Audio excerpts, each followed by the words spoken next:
died a year apart, both aged 94. Their deaths were declared a major crime last week. Detectives have also door-knocked neighbours in Craigmore following the arrest. Renters are still feeling the pinch when it comes to keeping a roof over their heads. Latest data from PropTrack shows median advertised rents rose 2% in the June quarter to $550 a week. That's almost 12% higher than a year ago. Economist Angus Moore says the rental market remains challenging because of strong demand and limited availability. We're seeing rentals lease very quickly when they become available, and it's very competitive to find one, and rents are increasing quickly as a result. There are calls for submissions for the Royal Commission into the suicide of Defence Force personnel with just 100 days left to do so. The Defence and Veterans Legal Service will provide free advice to anyone who wants to share their story. National Director Jasmine Stanton says they've already received more than 2,000 calls from veterans asking for support. The Defence and Veterans Legal Service helps people to draft and lodge their submissions, and that support is completely free. It's totally independent and absolutely confidential. The investigation into a fatal light plane crash that killed a young Queensland couple has been stopped after finding the pilot wasn't properly qualified. Stockman Riley Kurt and his pregnant wife Marie died when their plane crashed at the Clark Ranges during a storm in April. The ATSB review found he didn't hold a pilot licence and carried out his own repairs on the aircraft without certifications. The Bureau says there was limited use in continuing the safety investigation given other demands. It's a race against the clock for a family to arrange a flight back to Australia for a Melbourne father who's become critically ill in Bali. Raj Jayaraja was enjoying time with his family when he suffered a brain bleed and now needs urgent care back home. It's unclear if the family's travel insurance will cover the medical costs. Family friend Andrew McQueen says he's currently in a coma. The swelling of the brain, he needs high intensity treatment in a very specialised environment. I think costs so far, you're looking at about $40,000 for hospital care, and you're looking at about a $200,000 repatriation flight. A hot dog eating legend's done it again, taking out the traditional 4th of July contest in the US. Joey Chestnut consumed 62 hot dogs in 10 minutes, picking up his 16th title at Coney Island. But he says it was well short of his 2021 record of 76. Oh my gosh, yeah, I love to push myself. I'm getting older, you know that. I'm 39, so it's great to be able to push new records and know that I can still push my body to new limits. Today, things got in the way, but I'll be coming back. Aussie James Webb managed to eat 47 hot dogs to take third place. The Princess of Wales didn't let the rain dampen her spirits while attending Wimbledon. She was joined by tennis royalty Roger Federer, who was given a 1.5-minute standing ovation as he entered the royal box at Centre Court. While another former Wimbledon champ has become a mum, Ash Barty and her husband have welcomed their son named Hayden. Now turning to FIVEaa Sport. Gliderall Garage Doors, adding strength, safety and style to South Australian homes for over 40 years. Gliderall.com.au. Here's Jono Edwards. Thank you, Kendall. Let's head across to London, where rain has caused havoc with the Wimbledon draw, with the matches on the outside courts cancelled. Andy Murray managed to advance with straight sets victory. Craig Gabriel reports. Andy Murray swept through Ryan Peniston 6-3, 6-love, 6-1, but what came after was the highlight of a gloomy weather day. From the Royal Box, Roger Federer was watching, and Andy was very amused by that and to receive Roger's thumbs up. Elena Rybakina said she was nervous having the Fed there because she idolised him growing up. The defending champion beat Shelby Rogers in 3 sets, and there were straight set wins for Carlos Alcaraz and Ons Jabeur. To cricket, England vice-captain Ollie Pope has been ruled out of the rest of the Ashes series due to a shoulder injury. Reserve batter Dan Lawrence is in the box seat to play in the third test at Headingley. To netball, and the Adelaide Thunderbird superstar Shamara Sterling has sent a massive scare through the Adelaide Thunderbird camp just days out of their inaugural Super Netball Grand Final. She took a fall, but coach Tanya Ops quickly moved to play down the injury scare when speaking on Tuesday. Finally to France, and Jasper Philipsen has taken out stage 4 of the Tour de France. Adam Yates retained the yellow leader's jersey. And that's the FIVEaa Sport. Now the FIVEaa forecast. When you've earned your dream bathroom, speak to Bathrooms by Design, Clovelly Park and Lonsdale. A late shower or two, a high of 17. Windy with showers tomorrow, 15.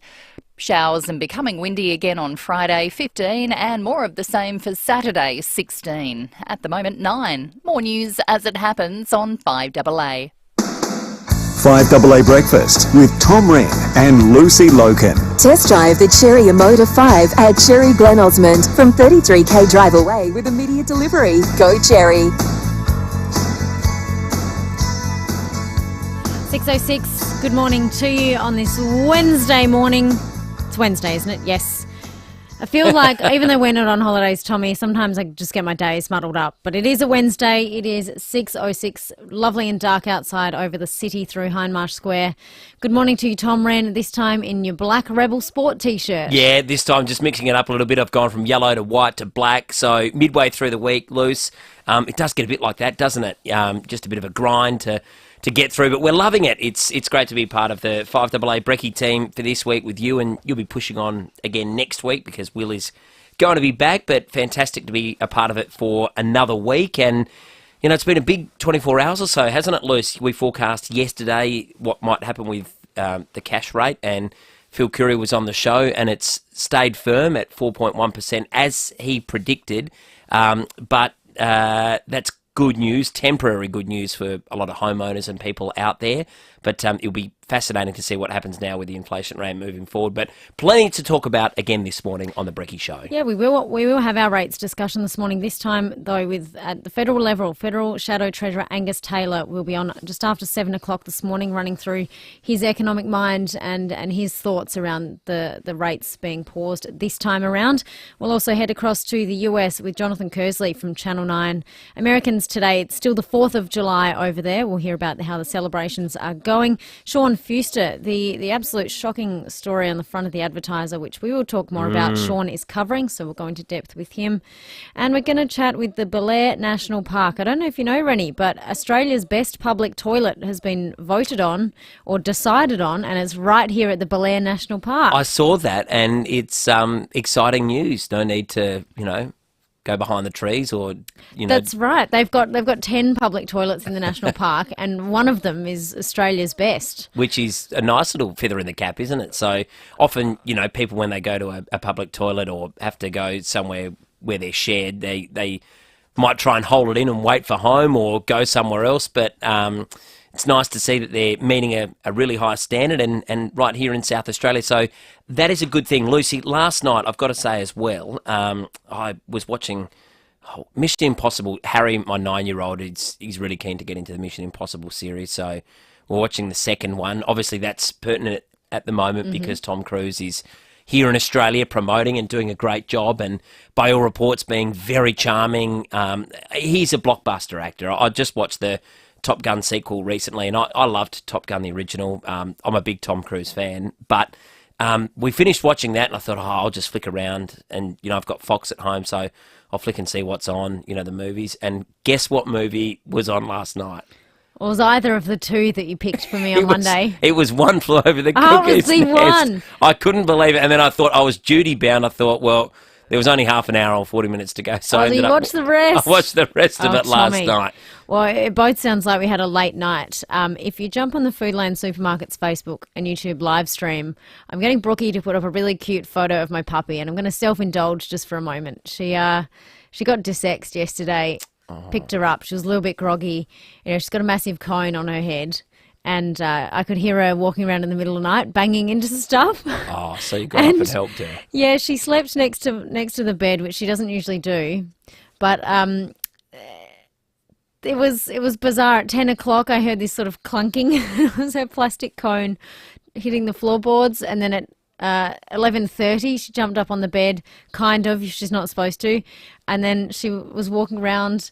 And the cone just kept hitting various bits of furniture, and she wasn't relaxed. Anyway, so she's feeling very sorry for herself this morning, little Maisie. Oh. But you can jump on the Facebook live stream, thanks to Foodland, and have a little photo of my gorgeous 6-month-old border collie in this ginormous plastic cone. That's all right. Things we do for love. That's it. It's good that you helped her out and got her through tough time. Hopefully she'll be okay in the next few days. Yeah, that's right. Poor little dear. But, people's choice whether they go through that, and we decided to, and now it's done, and she'll recover and lose the cone as soon as we possibly can for her. Yeah, exactly. Now, the other day we were lucky enough to have well-known American astrophysicist Neil deGrasse Tyson on our show. He was in Adelaide last night at the Adelaide Convention Centre. And Tommy, you're a man of many contacts, and you said to me, I know someone who went there. He's going to give us a review. So we thought, well, let's jump straight into it. Jeremy, good morning to you. How was last night? Good morning. It was absolutely wonderful. It was a fantastic event. I went with some friends from work and a colleague of mine, so it was a great event. Jeremy, how many people went along? It sounds like it sort of drew mass appeal. And how long did it go for, and what was the reception? Yeah, look, it was a huge crowd. There was probably 2,500, 3,000 people or so. I'd say 85%, 90% sold out. Lots of people from all walks of life really interested to sit around and listen to a guy talk about physics and space for a while, which is wonderful. And you were... Yeah, go ahead. No, so I was just going to say, you work in the space industry, Fleet Space I think you work for, so you've got a good degree of knowledge. Was it something that scratched an itch for you to hear someone like-minded talking about, similar interests? Look, it was, and I think that one thing that I think is wonderful is that we have an event where this many people are happy to get out and listen about science and learn about these things. The public interest and engagement in STEM and space, it's really good to see that public outreach. And I work in marketing as well, so communicating the importance of space is something that I look to do every day. And Neil deGrasse Tyson does this in such a good way that can explain to everyone from all walks of life some of the wonders of our universe and the types of things that we're working on to understand it. And just tell us, you obviously work in the space kind of industry here in SA. There's some exciting stuff happening in South Australia, isn't there? You must be thrilled with what's going on here in SA? Yeah, absolutely. When I moved back to Adelaide after leaving here for several years, I went to London and came back. The change was immense. When I left in probably 2014, there wasn't a space industry. And when I came back in 2018, there was suddenly this new life that had sprung up and all of these interesting startups and these incredible entrepreneurs, incredible researchers and scientists coming together to develop exciting things in space. So I didn't come from a space background, but now I'm working in the space industry because I've got a love and passion for it, and I can bring my skills into space and contribute in my own way. But you don't always have to be a scientist to be involved in the space industry, and that's been really incredible to see. Yeah, absolutely, and that's what's great about it. Now, you're up early this morning, and I think you're heading off to Sydney. I hope we haven't held you up. You've got an early flight, I think, Jeremy? No, I actually just missed it. I did the check-in on the return flight, but not on the departing one, so I got all the way to the gate. That's why I'm a little bit out of breath. I got all the way to the gate, and they told me I couldn't board, so going to speak at a CubeSat workshop, talking about our commercial applications, and I'll jump on the next one, and I won't be too late. Oh, good. Oh, gosh, Jeremy, thank you so much for talking to us. We'll let you go and sort your life out this morning. Thank you, though. All good. Thanks very much, guys. Have a great day. Thanks, Jeremy. You know what? If it makes him feel any better, I've missed flights before. I reckon 4 or 5. I'll proudly admit I've never missed a flight. I've had flights cancelled on me, but I've never personally missed one. I've made it there with a skerrick of time, yes, but never. No doubt. If you've got any incredible missing flight stories, let us know this morning, folks. 8223 0000 or text in on the text line 0448 08 1395. That's an unfortunate one, isn't it? You know, you've checked in, but you've checked in the return flight. Yeah, the wrong flight. And that's an easy mistake to make at 5:30, 6 o'clock in the morning. You know, it's early, you're waking up. But I don't think it's any surprise to you, Lucy, that I have missed a few flights before. I'm definitely not surprised. There are more things in the world that would surprise me, Tommy. It is 6:15 on your Wednesday morning. We'll be back with news headlines shortly. Hey, you in the car. If your next service is due, just remember that Mawson Lakes Mazda has your back. We'll take care of you with next day servicing, complimentary loan car, vacuum and wash, and your breakfast or lunch is on us. Your car gets the love too, with our state-of-the-art service centre brimming with top-trained mechanics. At Mawson Lakes Mazda, we'll look after your car and look after you. Mawson Lakes Mazda, just a short drive from the city. This month, all kids 14 and under get to go to the footy for free. What about that? That's all games between rounds 16 and 19 of the 2023 Toyota AFL Premiership season. From selfies to screamers and tasty treats. Spectacular! Make it an awesome day for the family with a day out at the footy.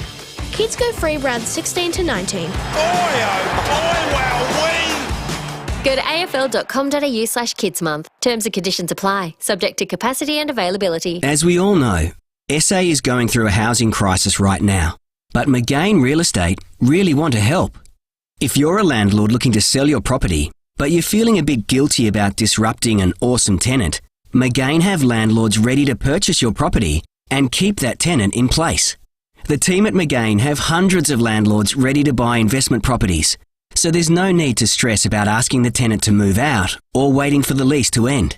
Visit McGain.com.au. It's time to sail away with Princess Cruises and Phil Hoffman Travel. Princess Cruises early bird sale is on now with up to 40% off selected 2024 season sailings. Whether you're a European explorer, Aussie adventurer or Thailand traveller, there's a cruise on offer for you with amazing early savings. Plus, cruise the latest and newest ship, Sun Princess, on her maiden Mediterranean season. T's and C's apply. Contact Phil Hoffman Travel today or visit pht.com.au. Ever tried to light a barbecue in a gale? Or sizzle some snags while it's raining? Don't turn your barbecue into a barbecue.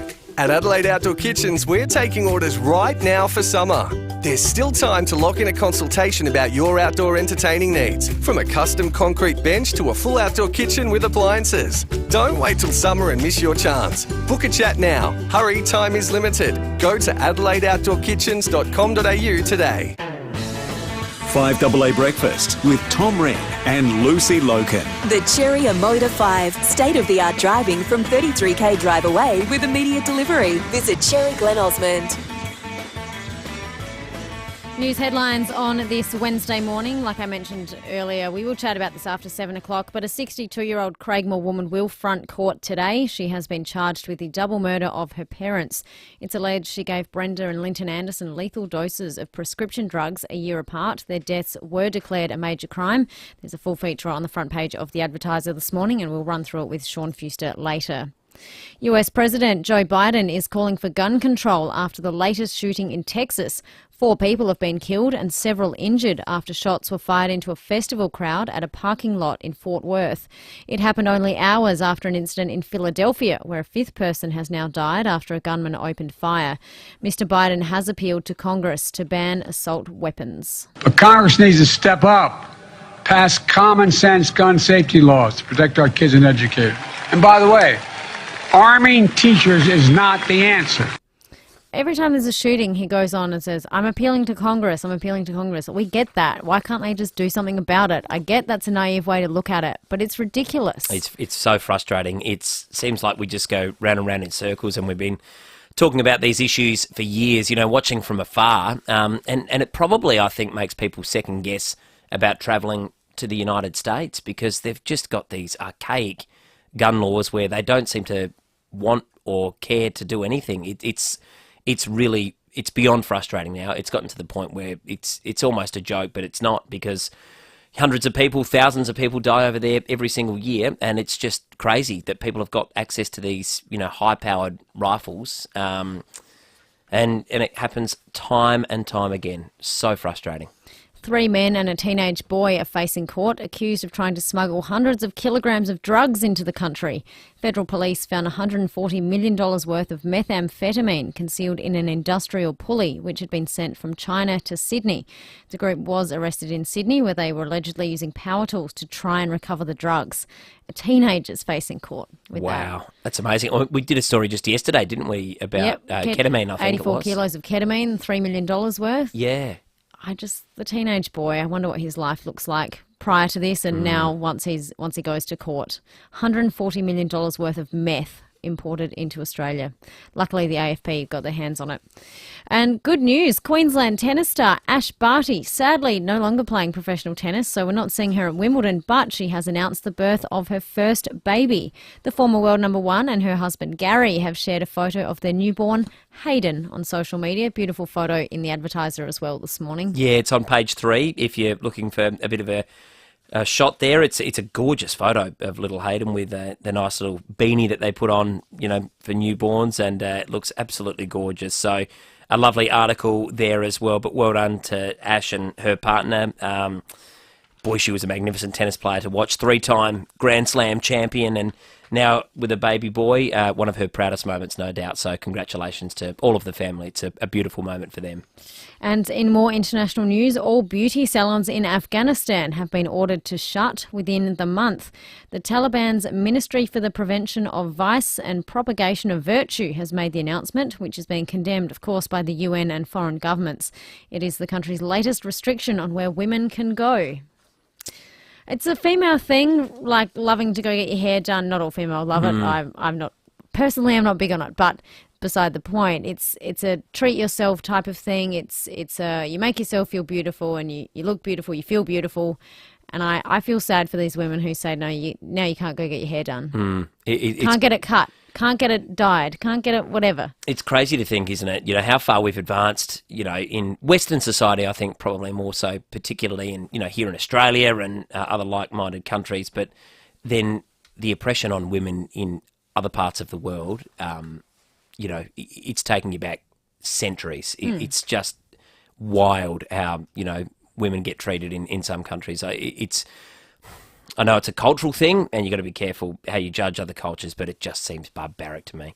Weather today, top of 17. The Weather Bureau yesterday said today is sort of our warmest day at 17. Currently 9.5 in the city, feels like 6.5. The sunrise is at 7:24 this morning. For the rest of the week, tomorrow 14 degrees up to 15 mils. Friday 15 degrees up to 9 mils. Saturday 15 degrees up to 15 mils of rain before it is drying off a bit. Sunday 15, Monday 16, Tuesday 16 degrees. Let's get to our Wimbledon chat this morning. Tommy, check out Gladderall Garage Doors' new Timberlook Native Series sectional doors, gladderall.com.au. It's been going on, although a lot of it, unfortunately, has been on only the main courts because there has been a lot of rain at Wimbledon overnight. So many of the Australians playing on the outside courts, unfortunately, their matches have had to be pushed back a day because there's been some weather over at Wimbledon, which tends to happen every year. It's happened early in the tournament this year. There were some matches, though, that have been completed, including on centre court. Andy Murray, great to see him back and playing pretty well again, to be honest. Andy Murray, he beat fellow Brit Ryan Peniston comfortably, 6-3, 6-love, 6-1, and Andy Murray is playing really well, like I said, now 36 years of age. But I think the main entertainment probably came post-match. Roger Federer was in the Royal Box watching and looking resplendent in a beautiful blazer and jacket. He looked absolutely magnificent, Roger, and he was a fan favourite of everyone, really. Nobody dislikes Roger, just about. But he was asked about his presence in the box after the match. Let's have a listen. And finally, Andy, obviously you've done some remarkable things on this court. You've played in front of some remarkable people, but today, a very special occasion for you. Some pretty special people watching you up in the Royal Box. What was that like? Yeah, I mean, it was amazing to have some royalty here, but also some tennis royalty as well.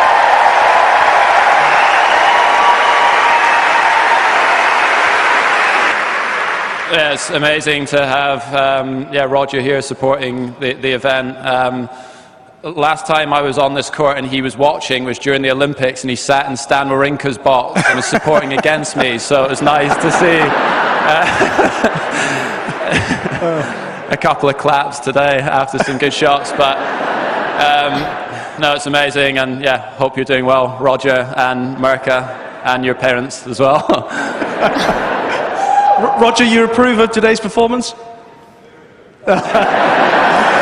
Ladies and gentlemen, congratulations, Andy Murray.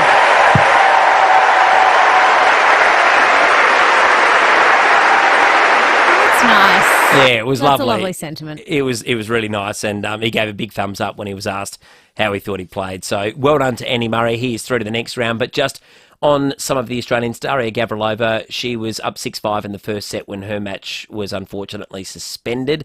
That was against Bolter from the UK. And on the men's side, Alexei Popyrin, he'll have to wait until tonight. So a few Aussies on court or still waiting to get on court in their first round matches there. Yeah, Dasha Gavrilova, she was playing, who'd you say, what's her name? Katie Bolter. That's it. She's the number one British tennis player at the moment. Emma Raducanu seems to have slipped into nowhere at the minute, but Katie Bolter is the girlfriend of Alex de Minaur. That's right, yeah. So for poor Alex, his good mate Dasha from Australia, playing his girlfriend, bit of a conflict of loyalties there. Exactly. So, nice little power couple, if you like, the new it couple, Yes. Alex de Minaur and Katie Bolter. Chris O'Connell on the men's side as well is taking on Hamad Medjedovic, and he's up a set 7-5, and it's 1-love in the second set. So hopefully Chris can continue that good second form in the second set when they resume play a little bit later tonight, our time. Also, Lucy, some cricket, that starts tomorrow night.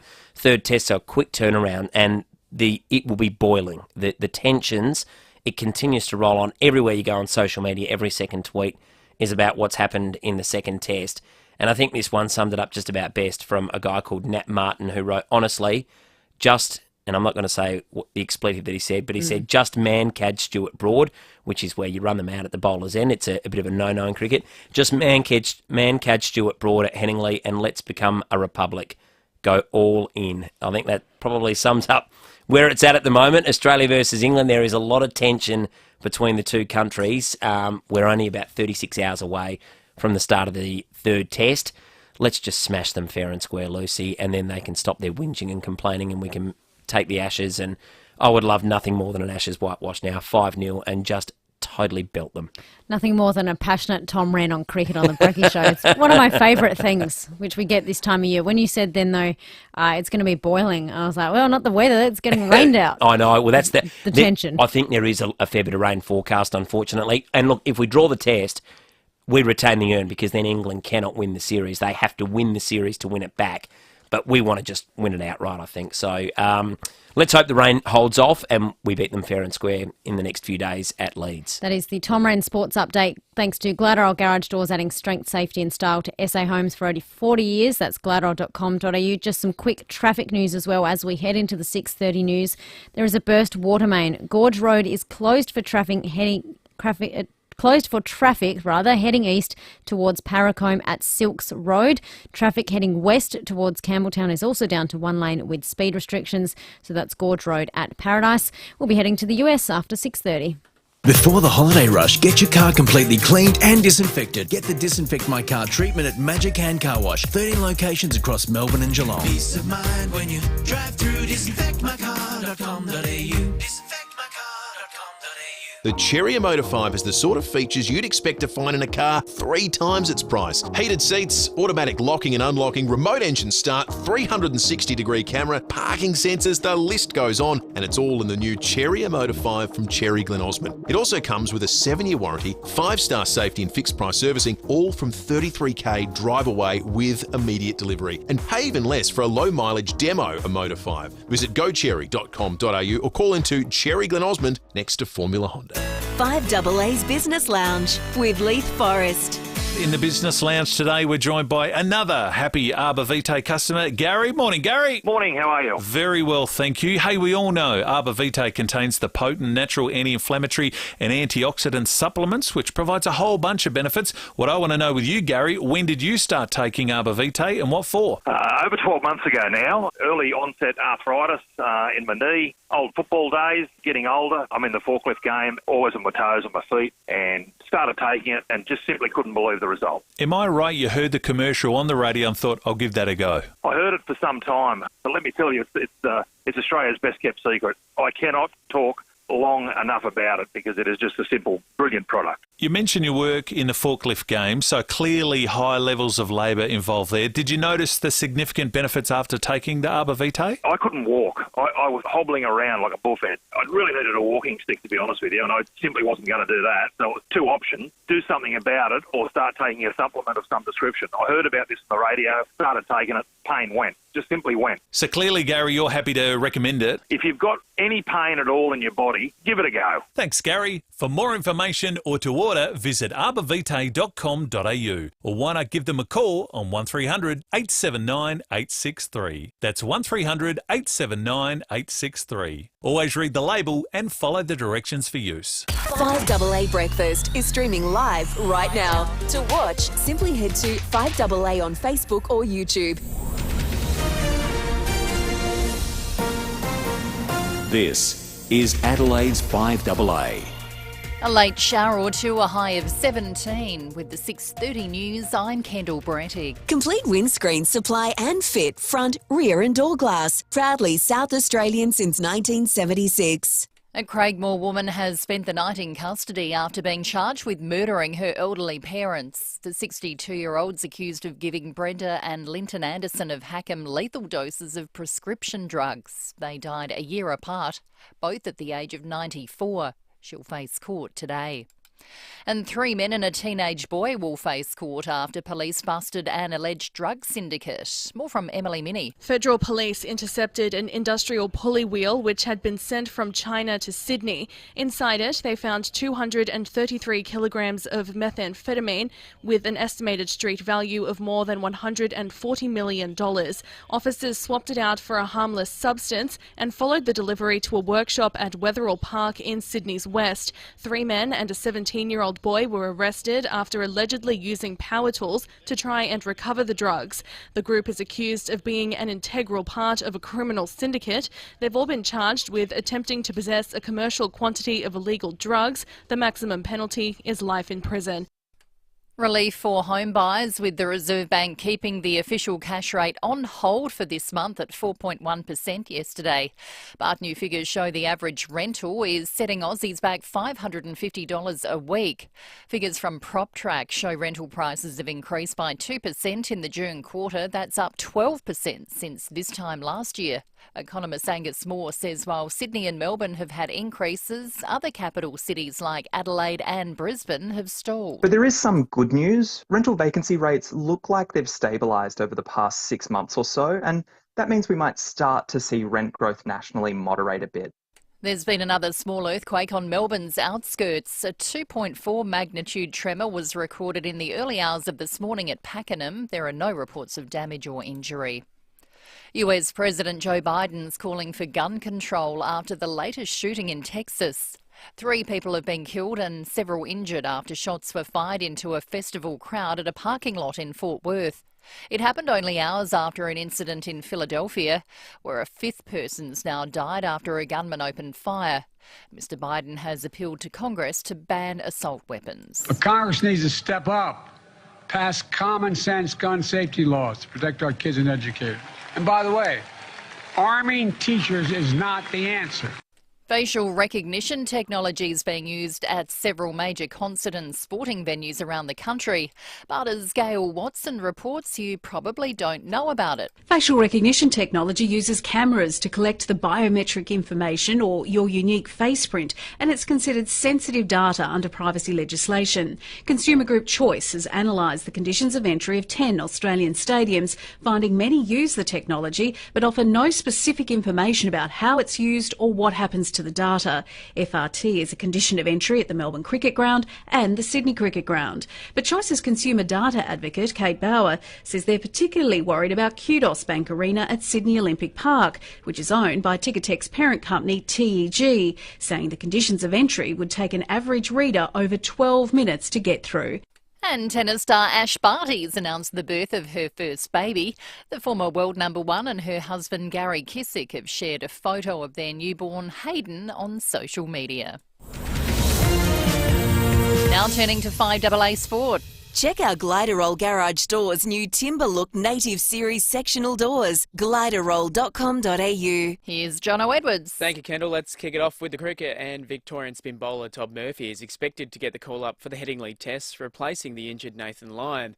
Murphy says Lyon has been a great mentor. I had a really good chat with Nath. I think it might have been day 4 or 5 of the last test, and he sort of just said, mate, just trust what you've got and make sure that you just play the role that you're here to play and don't expect yourself to do too much. Just try and contribute when you can. So he's been awesome from that sense.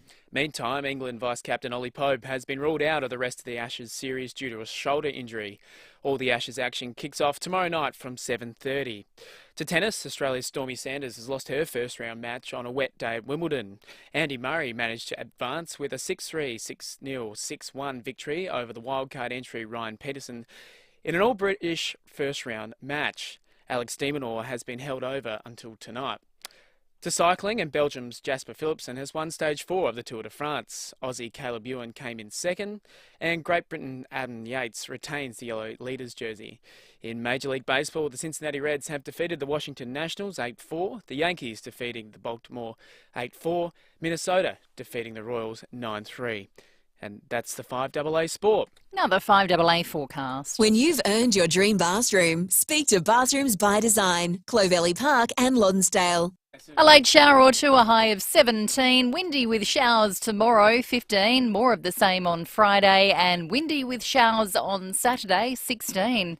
At the moment, 9. More news as it happens on 5AA. 5AA Breakfast with Tom Rehn and Lucy Lokan. Test drive the Cherry Motor 5 at Cherry Glen Osmond from 33k drive away with immediate delivery. Go Cherry.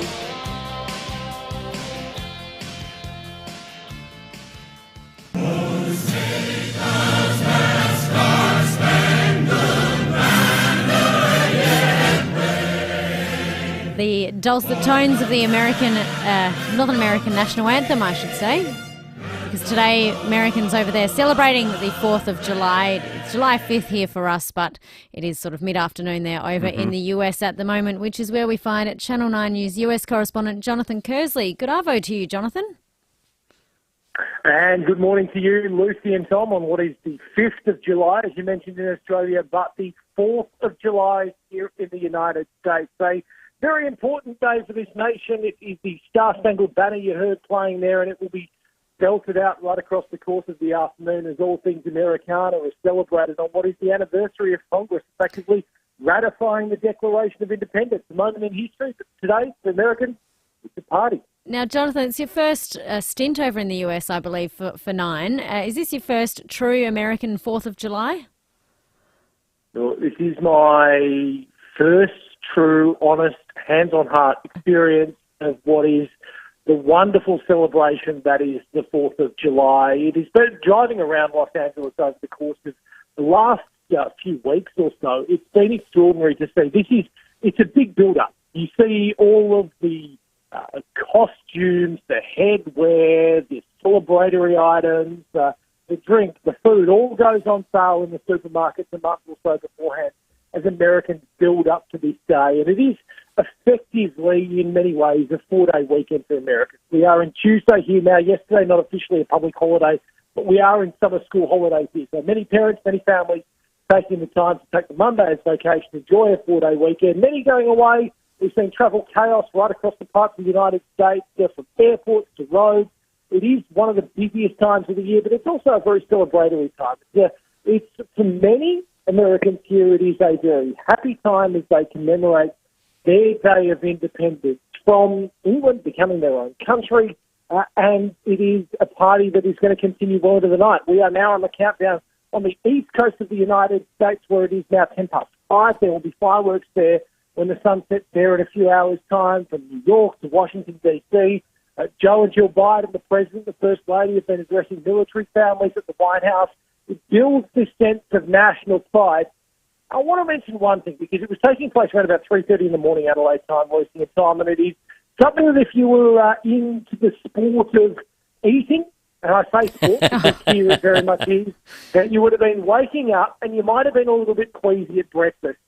That's because every 4th of July they hold the Nathan's Hot Dog Eating Contest on Coney Island in New York. It is a tradition here that dates back to the 70s. There was an Aussie taking part today, James Webb from Sydney. He didn't go all the way. He didn't beat the world champion, Joey Chestnut, but he did consume, and get your head around these numbers, guys, 47 hot dogs. Oh, my goodness. In 10 minutes. Did he get on the podium? Did he finish in the top 3? Tommy, he got on the podium, and I know how much. Maybe when he gets back, you could give him a call and try and go toe-to-toe with him. But Tommy, I reckon you might be able to just get there. Maybe you could get to 48 in 10. But the champ, Joey Chestnut, he managed to get to 62 hot dogs in 10 minutes. So you're looking at, what's that, 6 hot dogs a minute? That's a hot dog every 10 seconds or so. They're extraordinary numbers when you wrap your head around it. And it does make you feel a little bit queasy, but it's all celebrating everything that is Americana. As I mentioned, it's not just about hot dog eating contests and the president addressing military families. Right across the country, there's parades. There's down at Venice Beach in California today, which is some will know as a muscle beach.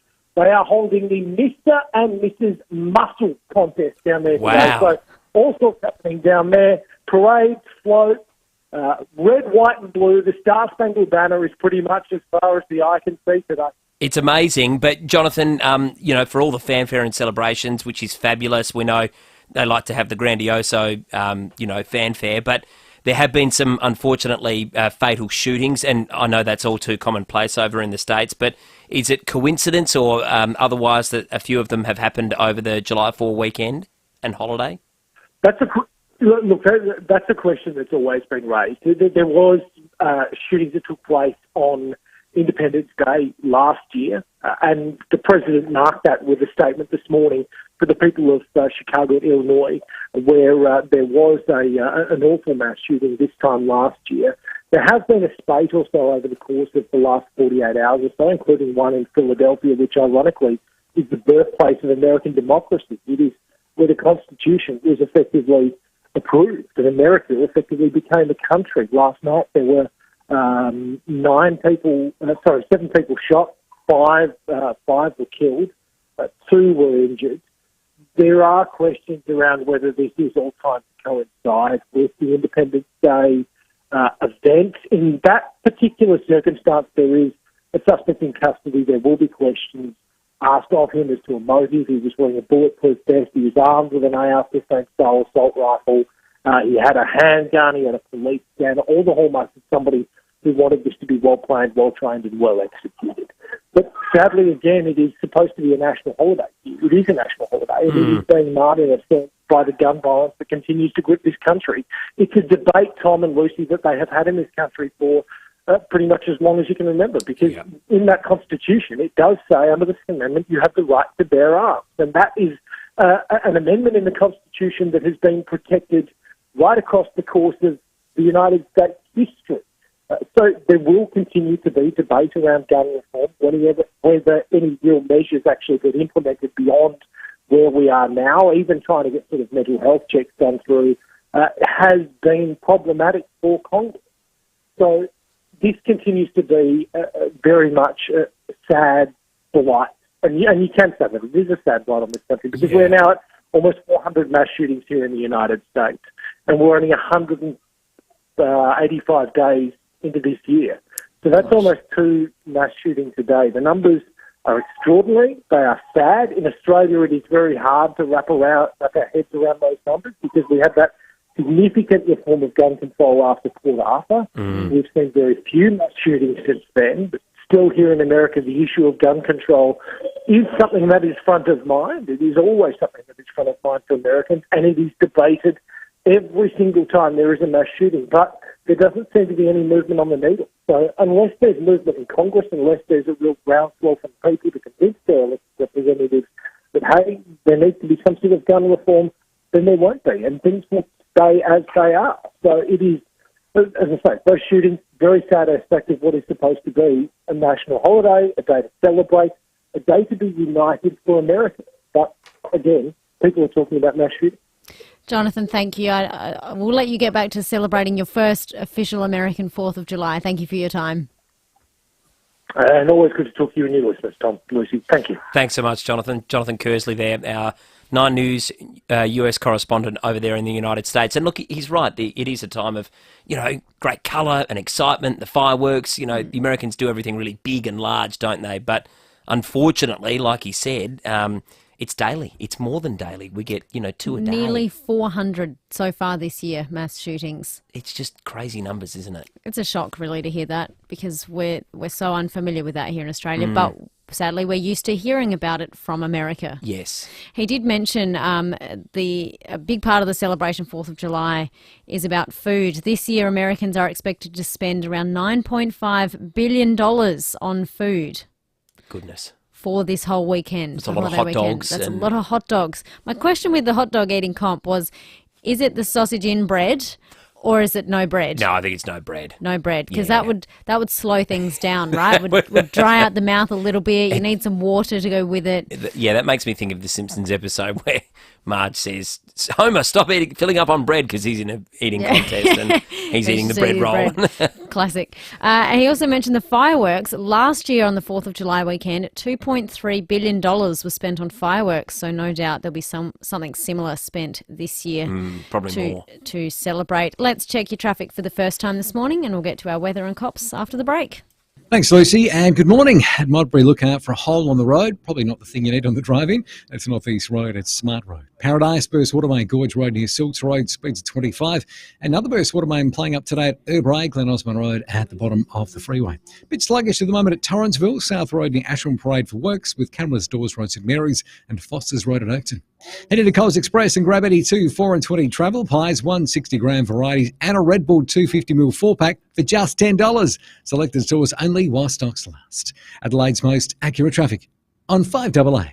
For nearly 40 years, no one has done certified used cars quite like Steinborner Automotive, with dedicated yards including SA's best range of commercials loaded and ready to go, including SA's only dedicated small car and SUV centre, and SA's only large SUV and 4x4 centre suited for any lifestyle. Steinborner still also has the best range of Commodores, from ZBs to the collectibles. View all late model used vehicles at steinborner.com.au. Steinborner Automotive. It's well worth a trip. Gentlemen, is the urge to pee all the time getting in the way of your everyday life? Caruso's Pee Less to the rescue.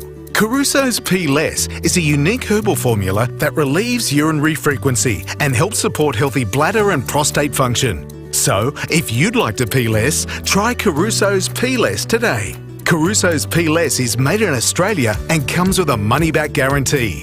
Available from leading pharmacies and health stores. Always read the label and follow the directions for use. It isn't waste until you waste it. That's the catch cry from an amazing company called Eco Waste Solutions. Eco Waste Solutions is a hard waste recycling facility, not a dump, located at Williston. They'll take everything except hazardous waste and food scraps. They'll take your waste bricks, your mattresses, tyres, soil, timber, steel, concrete and more. Plus, if you pre-sort your load, you'll receive a 50% discount on disposal fees. Google Eco Waste Solutions Williston for more. It's time to raise the bar. If you're organising an event, anything from a small meeting to a grand gala, you'll know there are many things to consider. So trust the experts at Adelaide Convention Centre to help you elevate your vision. With the support from our team at every stage, you'll be amazed at what can happen in turning each aspect into an unforgettable experience for both you and your guests. Contact our team and discover the magic to elevate your vision at Adelaide Convention Centre. 5AA Breakfast with Tom Rehn and Lucy Lokan. The FIVEaa Motor 5. State-of-the-art driving from 33k drive away with immediate delivery. Visit Cherry Glen Osmond. 6:48 on your Wednesday morning. Will Goodings will be back next week with me in the chair. David will still be off on his mid-year break, but Tommy, we've got another couple of days, and sunrise this morning is at 7:24. Just looking out there over Hindmarsh Square, looks like it's going to be an absolute stunner this morning. Bit of an orange glow we can see sort of towards the Pullman Hotel and Oval Channel 9 there. So please text us in your sunrises this morning, folks. We love to see them, 0448 08 1395.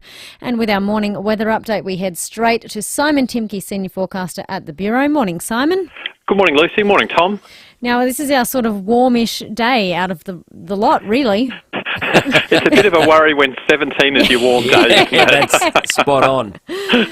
Yeah, look, it is our warmest day for the next week, and probably the last dry day we've got for a few as well. We'll see cloud increase during the day and becoming a bit windy as well. We do have a strong wind warning out for metropolitan waters today for those north to northeasterly winds increasing during the afternoon. There is a slight chance of a shower late evening, but it'll be very late in the evening or in the early hours of Thursday morning. So cloud increasing during the day, should be dry during the day, but with those winds increasing. 17 degrees the maximum for today, as we mentioned. Hasn't been too cold overnight. We actually had our minimum temperature quite early in the night. At about 25 past 11 yesterday evening, we got down to 8.9 degrees, and currently here in the city sitting on 9.7 degrees. Temperatures around the suburbs, 17 as well for Glenelg, Elizabeth, 16 degrees for Noarlunga and 15 for Mount Barker today. The showers, as I said, will develop overnight, and we'll have showers on and off during the day on Thursday. A windy day on the way, as well as the next cold front moves across, and the chance of a thunderstorm as well around the Adelaide area too. So a bit of a wintry day tomorrow, down to 10 degrees overnight, 15 degrees for Thursday. Showers continuing on and off during Friday, and winds increasing further during the day. There's another front moving across overnight Friday into Saturday, which will bring quite windy conditions with it, and plenty of showers around the place as well. We'll see the showers gradually ease later in the weekend. Still one or two left around Saturday night for the footy, so if you are after the footy, be ready for some wet weather, I think. But then starting to ease the showers during Sunday and early next week, but certainly a wintry few days ahead of us. It's looking like it's going to be cold, and just that change, expecting it to come overnight, where we start to get the real wet weather coming through, Simon? Overnight Friday night, overnight tonight we'll see some showers, and then windy conditions overnight Friday night into Saturday as well, Tom. Okay, great stuff. Simon Timke, Senior Forecaster there at the Bureau of Meteorology. Let's jump across to our morning SAPOL wrap. Senior Constable Kimberly Broad's on duty. Morning, Kim. Morning, Lucy. Morning, Tom. So you've locked up 2 men at Rosewater after finding a stolen car. Yeah, about 11:30 last night, we were called to Clark Street at Rosewater after reports of 3 males acting suspiciously in the street. So patrols attended and located the 3 men and found one of them to be in possession of a small amount of cannabis. But whilst dealing with him, he started acting in a disorderly manner, and the 34-year-old Woodville West man was subsequently arrested. We've then turned our attention to a stolen Mercedes, which was parked in adjacent Evans Street. That Mercedes had been stolen from Semaphore on the 1st of July. So investigations led police to search a nearby home, where we've located the stolen car's key, as well as a man, and he was subsequently arrested over that incident. And Kimberly, sorry, go on. Sorry, a 33-year-old man from no fixed address. He's been charged over that stolen car, and he'll be appearing in court today. Sorry to cut you off there, but also a drink driver at Davern Park. Yeah, police pulled over the SUV on Petherton Road, Davern Park, about 20 past 8 last night, and that was for a mobile driver test. 41-year-old Elizabeth Downsman, he allegedly recorded a blood alcohol reading of 0.199, so that's almost 4 times the legal limit. He's been reported for drink driving, also issued with an instant loss of licence for 12 months, and his car's been impounded, so he'll be appearing in court at a later date over those charges. Excellent. Thank you, Kimberly. Great work by SAPOL there. Senior Constable Kimberly Broad on duty this morning. A couple of texts have been coming in, Tommy, on the Duttons text line, if you've got a few handy there. Yes, I do. This one here, Dear Lucy and Tom, the hot dogs are in bread. The contestants dip the rolls in warm water, then shove them in as quick as possible. That's regarding the hot dog eating contest over in the United States. I didn't know that. I thought it was just the sausage part of it. We also had another text here from someone who tagged us in a video. Nope, they eat the hot dog bun too. Cheers, Dan. And he sent us a video of a female 9-time champion. She took the women's title at the Nathan's hot dog eating contest, downing 39.5 hot dogs. That's even more extraordinary. So, and the male winner, I think, had 62. So not only the sausage, but the bread as well. Oh my goodness. Imagine how you'd feel afterwards. Another one here. Hi guys, a new version of an old saying should be, there's 3 certainties in life: death, taxes, and no change to American gun laws. That one from Michael. Phil and Colleen have got another review of Neil deGrasse Tyson last night. They both went to see him at the convention centre. It was about space, but it was also about philosophy, science communication, movies that he's been in, politics, the people he's met, his media career, and his new book, Starry Messenger. Great night with Neil, and of course our favourite comedian / mathematician Adam Spencer, been on numerous times before, and he was talking about how he was joining Neil on this tour, but I don't know how they managed to cram all that into one evening. Yeah, it's a big night, isn't it? And I think there were some 2,500 people that were at the convention centre. We had a chat to Jeremy off the top of the show. So it was clearly a wide-ranging night with a lot of subjects covered. But very entertaining, and by the sounds, people have received it extremely well. That is the Duttons text line. Keep them coming in all morning till 9 o'clock, everyone. 0448 08 1395. Thanks to Duttons, 3 dealerships and 10 franchises in the Adelaide Hills and Murray Bridge. Duttons, easy to do business with. Now, this time yesterday we were chatting about Wheels Magazine's 70th anniversary. Mm-hmm. And we're talking old cars, first cars. William in Mount Barker has joined us this morning. Morning, William. Good morning. Sorry I missed you guys yesterday. I had to go back into the crane. So, great topic, and I just wanted to share a funny story with you guys. For sure. So, basically, I had my son when I was 16 years old. So, we basically, both my partner and I, we left school, or she left school a little bit earlier. I left school at 16 and got a job. I got a trade straight away. So I was desperate for a vehicle. You know, we were, kids, bringing up kids, so we were desperate for the income. And I managed to come across a 1981 or 82 Sigma. It cost me $70. 70? Is Wow. that it? $70. It drove beautiful, but unfortunately it had no reverse, and the driver's side door was tied to the passenger door because the driver's side door used to open up every time you turned left. I can see why it was $70. Yeah, I mean, and it got me to work for about 12 months. The funny side of it is now, it's just funny how you do things to make things work. I'm driving around in a brand new car now. We've got a couple of houses, so, I did what I did to support the family, and, my first car was a 1981 Sigma, and it cost me $70. Oh, good on you.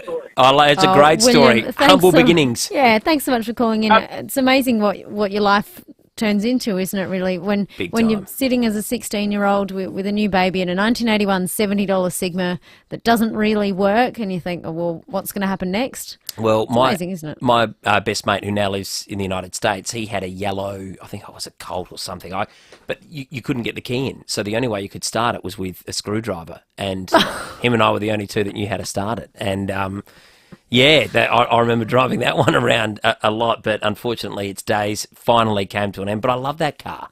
Yeah, that's not the good makings of a safe car, is it, if you need a screwdriver to start it?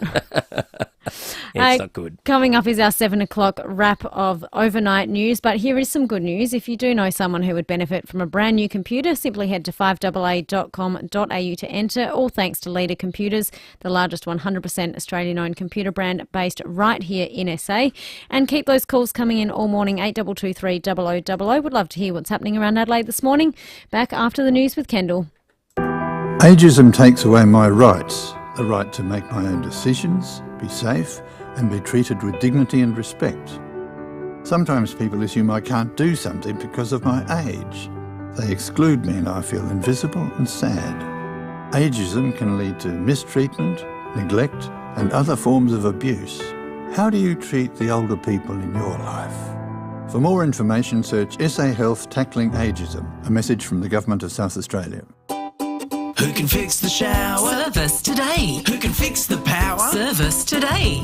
Yes, we can, is what we say at Service Today. From emergency plumbing to electrical and heating and cooling, no matter what size job you need, at Service Today the answer will always be yes we can. It's Service Today guaranteed or it's free. Can you fix the shower? Yes, we can. Can you fix the power? Yes, we can. Yes, we can, is what we say at Service Today. Look out for our bright yellow trucks. In tough times, it's the simple things that make a big difference. Like $17 schnitzel days at the Albion Birkenhead Tavern, Excelsior and the Lighthouse Wharf. We know the humble schmitty can't fix all our problems, but we do know it'll put a smile on your dial. $17 schnitties Mondays, Tuesdays and Wednesdays at the Albion Birkenhead Tavern, Excelsior and the Lighthouse Wharf. Making the world a better place. One schnitty at a time. Got to start somewhere.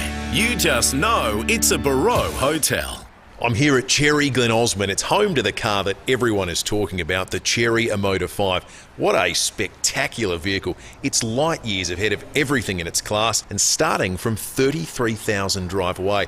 It's got everything you dream of in a car. The tech is mind-blowing and it comes with a 5-star NCAP safety rating, 7-year factory warranty and fixed price servicing. If you're looking for a new car, you've got to go Cherry. Book a test drive at gocherry.com.au. 5AA Breakfast is streaming live right now. To watch, simply head to 5AA on Facebook or YouTube. Online, on DAB Digital Radio and on 1395 AM. Talking Adelaide. This is Adelaide's 5AA. A late shower or two, a high of 17. With the 7 o'clock news, I'm Kendall Brettig. Chipped windscreen? Complete Windscreens can repair it from just $99. Look for the big red koala. A 62-year-old Craigmore woman will front court today, charged with the murder of her elderly parents. It's alleged she gave Brenda and Linton Anderson lethal doses of prescription drugs a year apart. Their deaths were declared a major crime last week. Thousands of mortgage holders will still face higher interest rates over the coming months as fixed loans expire. The RBA has kept the official cash rate on hold for this month at 4.1%. But new research by Roy Morgan shows more than 1 million people are already experiencing mortgage stress. Shadow Federal Treasurer Angus Taylor believes the situation will only get worse. We know that there's more pain in the pipeline, with almost 500,000 Australians who are going to see a shift from lower fixed rate mortgages to higher flexible rate mortgages in the second half of this year. We also know from what the Reserve Bank said, further tightening may be necessary. A house at Gawler West has been badly damaged by fire. Crystal Mitchell from the MFS says the blaze broke out on Britton Street late last night. Crews worked quickly with high-pressure lines to contain the fire to the rear of the house and stop it spreading to nearby properties. The owner had self-evacuated and was uninjured. The house is extensively damaged and fire cause investigators will be attending this morning. A driver has blown nearly 4 times over the legal alcohol limit at Davern Park. Police pulled over his SUV on Petherton Road for a mobile driver test. The 41-year-old man allegedly blew .199. He's been reported for drink driving and lost his licence for 12 months. His car's also been impounded. There's a race against time to bring a Melbourne father home from Bali after he suffered a brain bleed on holiday. Christina Hearn reports. Melbourne father of one, Raj Jayaraja, was escaping the winter for some sun in Bali. But last Friday, the 43-year-old suffered an acute brain bleed at the family villa and was taken to hospital, where he's in an induced coma in the ICU. He needs to come back to Melbourne urgently for specialist care. But family and friends say the insurance company is not covering the cost to get the business consultant home to Melbourne, which will be over $200,000. A GoFundMe page has been set up, which has so far raised over $177,000. Dozens of bikie TikTok accounts have been removed from the platform in a world-first move against gangs. Thousands of videos boasting of the gang lifestyle of the Mongols, rebels and Comancheros have been permanently removed, along with around 40 accounts. Monday was the world's hottest day on record, with record heat waves in the US, China and North Africa. More from the BBC's Matt McGrath. Our warming planet reached a new high level on Monday when the world's average temperature went above 17 degrees Celsius for the first time since satellite records began in 1979. Researchers say the new record is a combination of ongoing emissions of carbon dioxide from human activities, as well as the onset of the El Niño weather pattern that pushes heat to the surface of the Pacific Ocean. According to experts, this new high mark is likely to be short-lived, with more global heat records in the coming weeks as El Niño strengthens. Now turning to 5AA Sport. Gliderall Garage Doors, adding strength, safety and style to South Australian homes for over 40 years. Gliderall.com.au. Here's Jono Edwards. Thank you, Kendall. Let's head straight to London, where rain has caused havoc with the Wimbledon draw, with matches on the outside courts cancelled. Andy Murray managed to advance with a straight sets victory. Craig Gabriel reports. Andy Murray swept through Ryan Peniston 6-3, 6-love, 6-1, but what came after was the highlight of a gloomy weather day. From the Royal Box, Roger Federer was watching, and Andy was very amused by that and to receive Roger's thumbs up. Elena Rybakina said she was nervous having the Fed there because she idolised him growing up. The defending champion beat Shelby Rogers in 3 sets, and there were straight set wins for Carlos Alcaraz and Ons Jabeur. Steve Smith is preparing to play his 100th Test match at Headingley tomorrow night. He says he can't say how long he'll continue at the elite level. Don't know. I'm not sure. I take it game by game and just enjoy myself out in the middle, and while I'm enjoying myself and feeling like I can improve and contribute to the team and feel good about helping the team out, then I'll keep playing. Locally, Adelaide Thunderbird superstar Shamara Sterling has had a massive scare just days out from their inaugural Super Netball Grand Final. Having a fall whilst training, but coach Tanya Osps was quickly moved to play down the injury scare when speaking on Tuesday. A little stinger in the ankle, I think, little tweak there. I'm very comfortable with our physiotherapist who doesn't necessarily feel the need for a scan or things like that. Got a day off tomorrow to be back training on Thursday. To cycling, and Jasper Philipsen has won stage 4 of the Tour de France. Aussie Caleb Ewan coming in second. And that's the 5AA Sport. Now checking 5AA traffic. Planning a function? Speak to the Adelaide Convention Centre team to elevate your vision for your next event. Good morning at Modbury. Look out for a hole in the road, North East Road at Smart Road. Paradise Burst Watermain there, Gorge Road near Silks Road, speeds of 25. And Uber 8 Burst Watermain, Glen Osmond Road at the bottom of the freeway. Getting busy, South Road at Edwardstown, that's due to works there, to Castle Plaza and Bunnings, with cameras, Barracks Road, Hope Valley, and Begovich Road and Ingle Farm.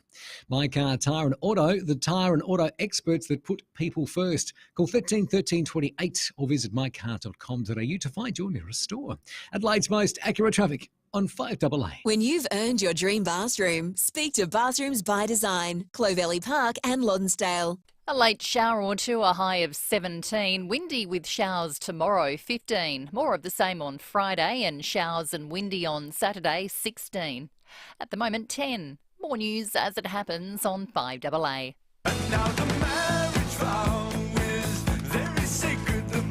5AA Breakfast with Tom Rehn and Lucy Lokan. Test drive the Cherry Motor 5 at Cherry Glen Osmond from 33k drive away with immediate delivery. Go Cherry. 7:07. Good morning to you. The sun is absolutely streaming through the blinds here at Hindmarsh Square in the city. Please text us in your sunrises. If you're somewhere lovely and the sun's just popping up, please send them in 0448 08 1395. That is the Duttons text line. The official sunrise is 7:24, but it's already beautiful and golden out there this morning, aiming for a top of 17, which, as Simon Timke from the Bureau said earlier, is the warmest day for the next week. Hard to believe, but a bit depressing, isn't it, given that we are in the middle of winter, so got to get used to it, and a fair bit of wet weather coming late tonight, Lucy, for those wondering. So if you need to do anything outside, do it today. Do it today. Coming up this half hour, we're chatting with Federal Shadow Treasurer Angus Taylor about the rate announcement yesterday. They are keeping the cash rate at 4.1%, no rises, but we'll get his economics analysis on that one. Also, Sean Fuster with Around the Courts at 7:35. Sean's got a massive day today. The front page of the Advertiser, you can see the alleged murder, the 60-odd-year-old woman accused of murdering her elderly parents by way of poisoning. She will be in court today, so Sean will join us ahead of that court case. And after 8 o'clock this morning, we're chatting with Belair National Park, Yvette Englington. She's the Access for All coordinator about why their public toilet has been crowned the best in Australia. Of all public toilets, we take out that gong. It is something to be proud of. We don't have to rave on about how good our public toilets are, but nice that out of 800 in Australia, Belair National Park has the top one. Let's get to some overnight news, though, Tommy. We've been chatting a lot about America this morning. Here's a story that cropped up over the weekend, and I say cropped up lightly because this is a drug story, but it was only announced this morning. The White House underwent a major evacuation after the Secret Service discovered suspicious white powder during a routine sweep of the building. Here is Miley Hogan's early morning report on Sunrise. Well, initial tests on this white powder have come back positive for cocaine. The Secret Service did find this white powder in an area in the West Wing on Sunday evening. They have declined to say exactly how much was found or how it was packaged, but it has been sent off for further testing. Now, it did prompt a brief evacuation of the White House at an elevated security level until they were able to clear this white substance. The US President Joe Biden was not at the White House at the time, but it has prompted a wider investigation looking into exactly how this white powder, suspected of being cocaine, made it into the White House in the first place. Obviously, President Joe Biden and his wife, Dr. Jill Biden, are busy with 4th of July celebrations, touring parades, the country. announcements. Yep. They've already done a press conference surrounding the mass shootings of late, which we heard Jonathan Kersley say earlier. There's been nearly 400 mass shootings in America this time of year already. In the 6 months to July the 5th, there's been nearly 400 mass shootings in America. So President Biden has already fronted a press conference this morning and I don't believe, has commented on the cocaine white powder finding in his White House. White cocaine, there's many a joke that could come for this, and Twitter, of course, is already having a field day, but having cocaine in the president's house, no matter who it comes from, not a great optic. No, it's not a great look, is it? And look, in the grand scheme of things, it's not a shocking story, but it's definitely a controversial one, and one that's going to garner a lot of attention, and I'm sure they're probably going to want to get to the bottom of it. How did it get in there? Whose was it? All of those questions. I'm sure there'll be an investigation. Whether or not we get to the very bottom of it will be fascinating. But he's going to be, there's no doubt he's going to get questioned on it. He's a busy man these next few days, and no doubt that will be at the forefront when these celebrations and fireworks and celebratory Independence Day parades all finish.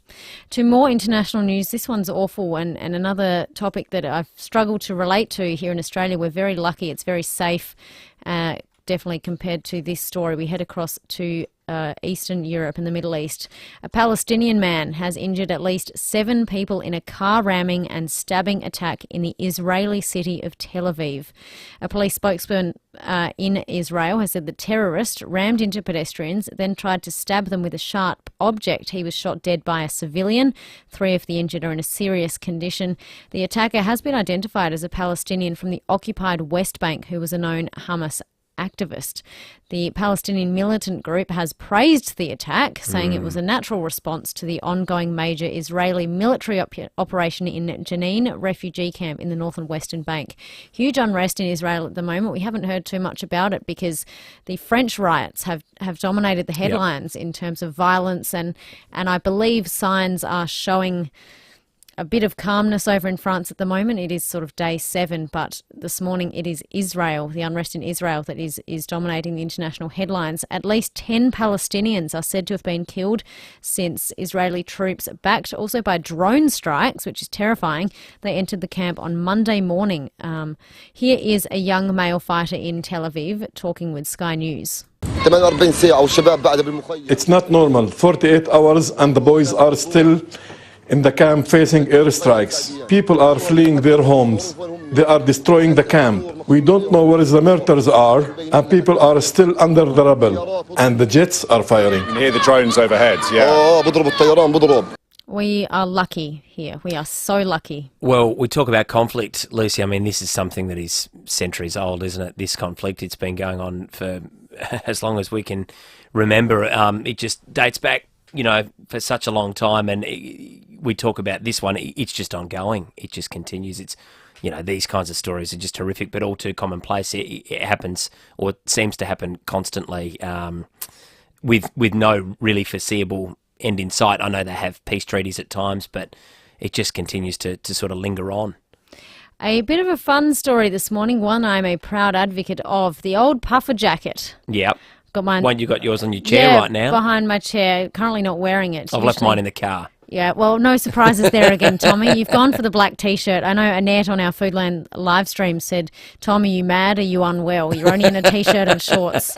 No, Annette, that's just his standard attire. Anyway, the head of Vogue Australia, there's been a bit of a puff piece, no pun intended, in News Corp this morning about puffer jackets. It is start of winter, but they will define our modern era. The puffer jacket is coming to a piece that defines our era. Fashion has gone the way of functionality.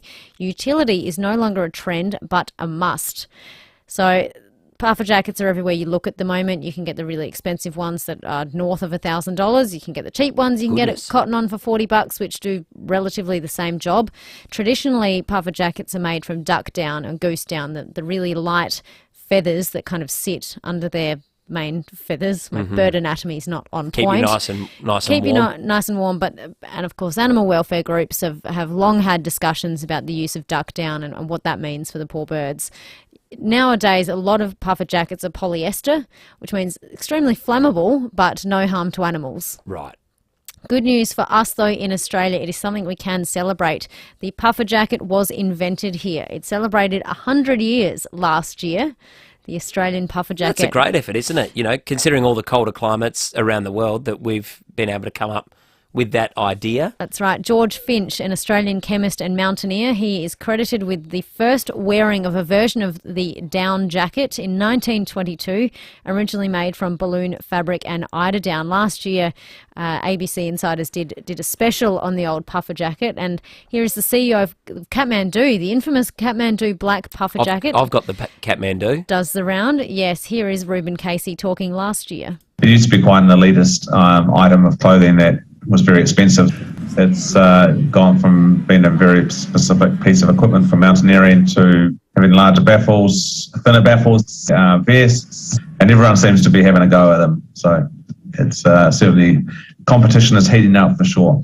So if you don't have your hands on a puffer jacket, the message is, well, you're not trendy, because puffer jackets are now trendy. So they're trendy. Okay, so they're trendy. Vogue Australia this morning has said puffer jackets are trendy. Are trendy. Who dictates what's trendy? Vogue, I guess. I guess Vogue is historically known for depicting and what is trendy, and a lot of the time you might look at it and think that's awful. Yeah, because I have never been trendy. I've never been a great dresser. So I'm just fascinated to know who's the arbiter of, declaring what's trendy and what's not trendy. Yeah, what's trendy and what's not. Well, Vogue Australia this morning, folks, has said the puffer jacket is trendy no matter where you get it from, no matter how much it costs, if it's polyester or true duck or goose down.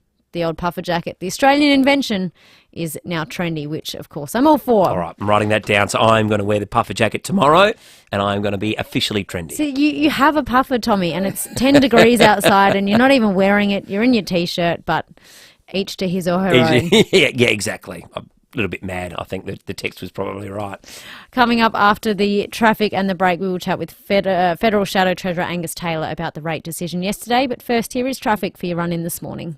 Thanks, Lucy. At Parafield Gardens, reports of a minor smash on Kings Road at the Salisbury Highway. Modbury, hole in the road, less than ideal. Northeast Road at Smart Road, and a few burst water mains slowing things up today. One at Paradise Gorge Road near Silks Road, another at Urbray, Glen Osmond Road at the bottom of the freeway.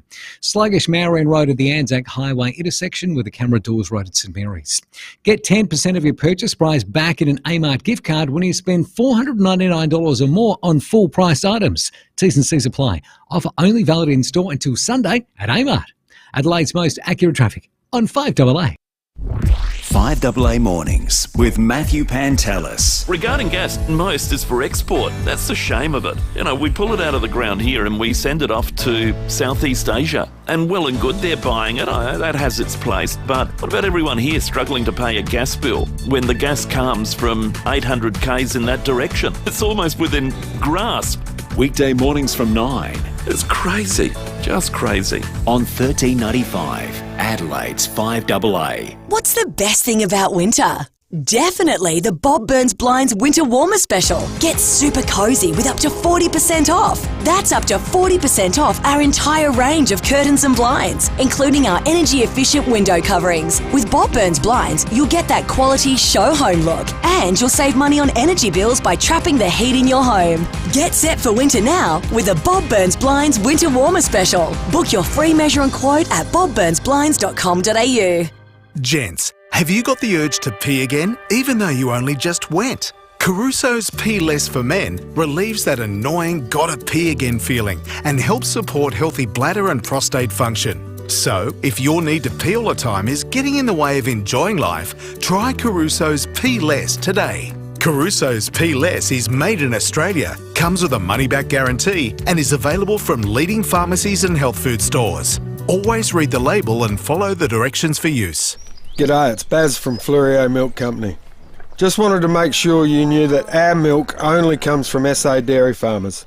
So make sure the milk you buy is only from SA dairy farms. Because you see, no matter how tough it gets out there, our dairy farmers always put you first. So let's support them. Look for FIVEaa Milk Company products in your supermarket. 3 words make all the difference. FIVEaa Milk Company. South Australian first and proud of it. Rosanna Mangiarelli here from 7 News. Join me and Will Goodings for Adelaide's leading news hour, 7 News, tonight at 6 o'clock. 5AA Breakfast with Tom Rehn and Lucy Lokan. The Cherry Motor 5. State-of-the-art driving from 33k drive away with immediate delivery. Visit Cherry Glen Osmond.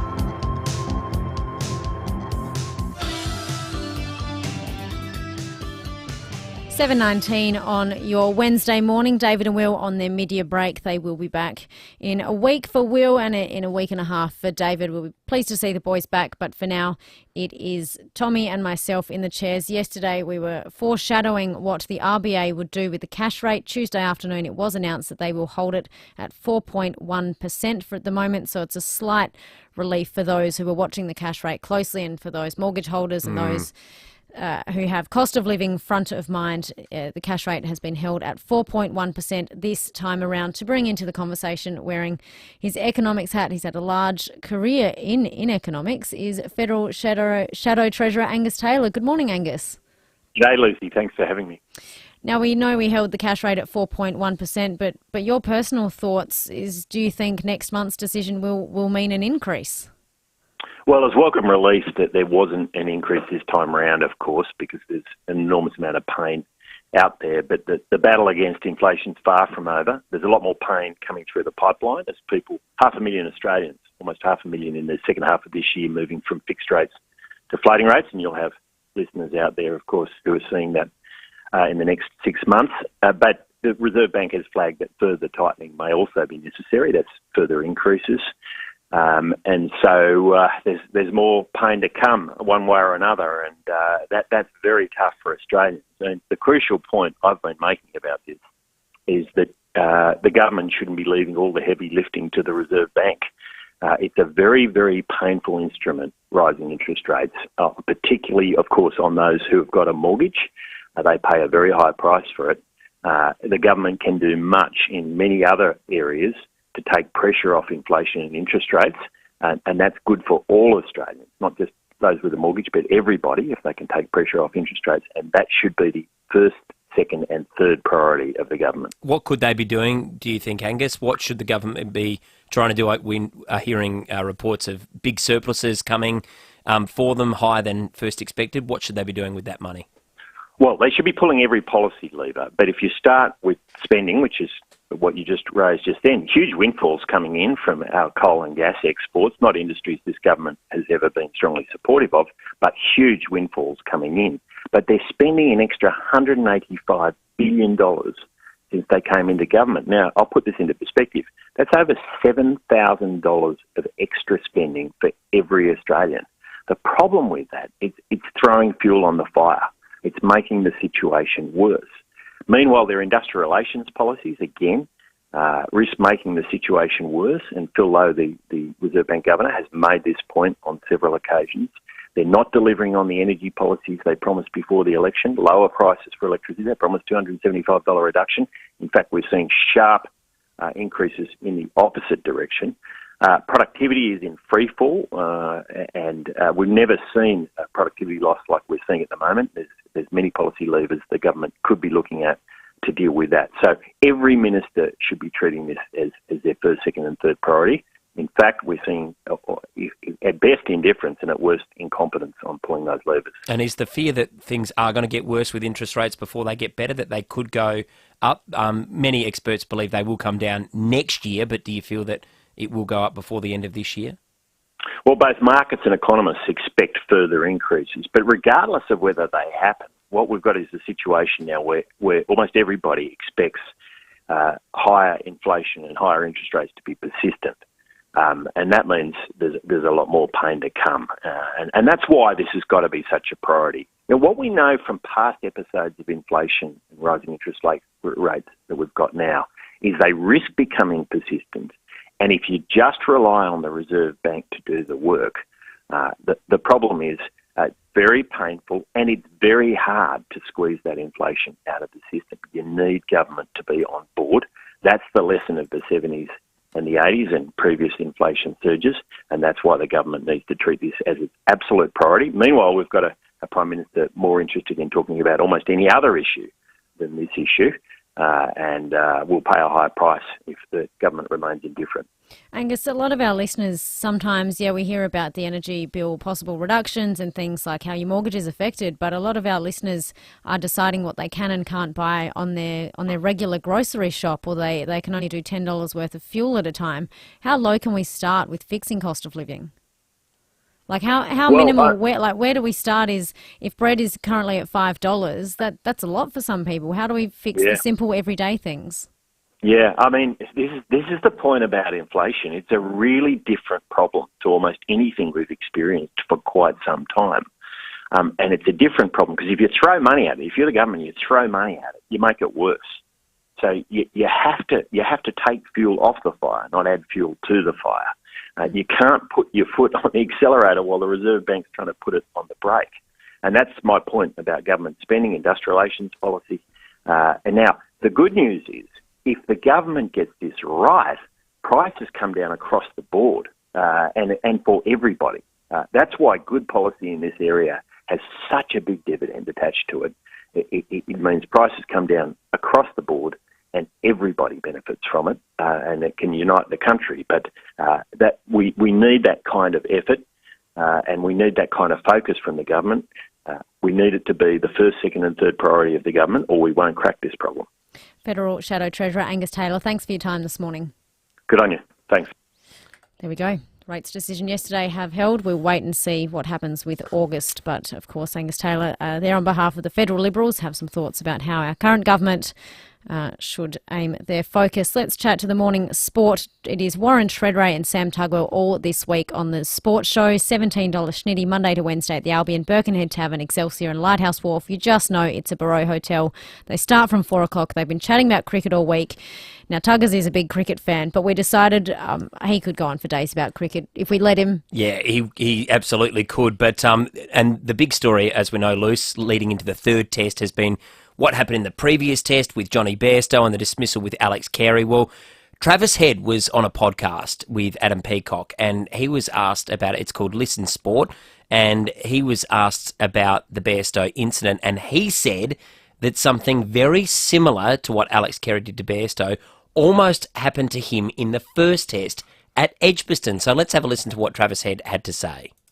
Oh, Ben was just wanting to find out if it was called over, and Johnny wasn't too pleased, and I sort of reminded Johnny last week. I walked out of my crease in Edgbaston at the end of it over, and the ball got whipped in, and I quickly whipped my bat back and questioned Johnny on would you take the stumps, and he said bloody oath I would, and ran off. So I sort of reminded him that, remember last week when you said you do the thing, exactly the same thing. So whether he remembered saying that or not, but 2 days before he also tried to throw Marnus' stumps down. So in the moment, in the heat of the battle, things come out and things are played out. I know they've questioned it differently if they were in the same situation, but with all the heat out of the air and doing it a couple of hours later and saying that is a little bit different in the moment. So we'll never know that, and we move on, and at the end of the day, to the letter of the law, it was out. So that's their opinion, and we've got ours. Yeah, and there's been so much commentary on it, but I did note with great interest that Harsha Bogle, who's a well-respected commentator, Indian commentator, fabulous commentator, said that the spirit of cricket is argued when a decision goes against you, and that's what the English have been arguing for the last few days. It's not within the spirit of cricket, but if a decision goes your way, you argue what's in the laws of the game. There's this huge grey area in the sport, but I think Travis Head has pretty much just, put Johnny Bairstow's argument and the English's argument to bed, because He tried to do exactly the same thing when over had already been called to run out Travis Head and said, bloody oath I would have done it. So it rolls on. Regardless, the English are going to give the Aussies a very frosty and hostile reception at Leeds. Bring it on. Let's hope the Aussies can go 3-0 up. That is Warren Treadray, Sam Tugger on the Sports Show all this week on 5AA from 4 o'clock. Budget car and truck rental make life easy. Whether you need to move equipment, furniture, fresh produce or people, you'll find the widest variety of vehicles at competitive prices at Budget Car and Truck Rental. With 7 convenient locations across the metro area, plus regional locations, you'll find a budget near you. So if you're moving out or in, taking a load to the tip or going on a big trip, do it with Budget Car and Truck Rental. Call 13 27 27. That's 13 27 27. You can do just about anything online. Shop, meet new friends, watch reruns of your favourite TV shows or movies. But there's one thing you should never do online, and that's your will. From the simplest to the most complex wills and estate plans, Donlan Lawyers can answer your questions and help carry out your final wishes. For wills and estate planning, visit donlanlawyers.com. Hindmarsh Square, Adelaide, and Ocean Street, Victor Harbour. Cheese, crepe, champagne, merci. Oh, beautiful. I should say le fromage. I was hoping you'd put a bit of a French inflection on there, given your knowledge of the language. Beautifully done, Lucy. Now, Bastille Day, that's why you're saying that. Yes. It's back at the market. So celebrate France's national holiday over 2 exciting days next Friday, the 14th, and Saturday, the 15th of July. There is plenty lined up over the weekend at the Central Markets, from a French walking tour and a paint and sip class to free kids activities and cooking demonstrations. I've got a feeling you could do this whole advert in French if you had to. You could translate the whole thing, couldn't you? I thought you were going to say I could do the French cooking demonstration, and I thought if they want me to burn the place down, I could. No, you could do that as well. French cooking techniques are at the heart and some of the world's most delicious food, so you're definitely in for a treat there. Not to mention a French wine bar, crepes and more, with live music to set that timeless French bistro atmosphere. So please support local and get a taste of France. Stock up on all your favourite French goodies next weekend with Bastille Day at the Adelaide Central Market. See the full program and book at adelaidecentralmarket.com.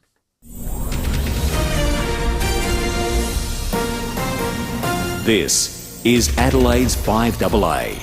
A late shower or two, a high of 17. With the 7:30 news, I'm Kendall Brattig. Complete windscreen supply and fit, front, rear and door glass. Proudly South Australian since 1976. A Craigmore woman has spent the night in custody after being charged with 2 counts of murder. Mel Usher has details. The 62-year-old, who was arrested yesterday for allegedly murdering her parents via lethal doses of prescription drugs, will front court today. Brenda and Linton Anderson of Hackham died a year apart, both aged 94. Their deaths were declared a major crime last week. Detectives have also door-knocked neighbours in Craigmore following the arrest. The Reserve Bank is warning the interest rate pause may not last unless more's done to reduce inflation. The RBA's kept rates on hold at 4.1% amid concerns some households are struggling. But the central bank's also battling parts of the economy which are not performing really well. Speaking on Today, Prime Minister Anthony Albanese admits the country's in a challenging position. You have a two-speed economy, some people doing it really tough, and then you have positive signs at the same time in the economy. A record jobs growth of 465,000 jobs created in our first year. Inflation is going down. A house at Gawler West went up in flames last night. The blaze broke out on Britton Street. The occupant managed to flee unharmed. The cause is being investigated. An Australian father has suffered a brain hemorrhage while on holiday in Bali. He's now in an induced coma and his family's pleading for help to get him home. Close friend Andrew McQueen says the trip home's going to cost around $250,000 after issues with travel insurance. They're just sort of dragging their heels, so the family have just taken the step to order a life flight. Good news is that actually arrives today. The plane arrives today. It's been approved. Been paid for, everything's been funded by the family at this moment. The investigation into a fatal light plane crash which killed a young Queensland couple has been stopped after finding the pilot wasn't properly qualified. Stockman Riley Curt and his pregnant wife Marie died when their plane crashed at the Clark Ranges during a storm in April. The ATSB review found Mr Kurt did not hold a pilot licence and carried out his own repairs on the aircraft without certification.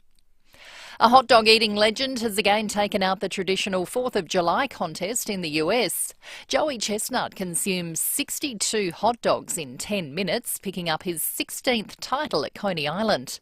He says it was well short of his 2021 record of 76. Oh my gosh, yeah, I love to push myself. I'm getting older, you know that. I'm 39, so it's great to be able to push new records and know that I can still push my body to new limits. Today, things got in the way, but I'll be coming back. And Australian James Webb managed to eat 47 hot dogs to take third place.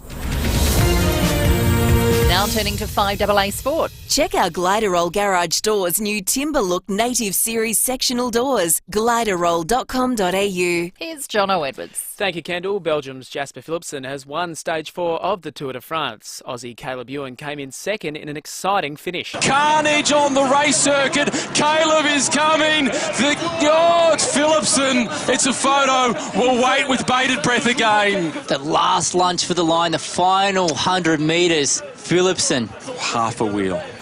Great Britain's Adams Yates retains the yellow leaders jersey.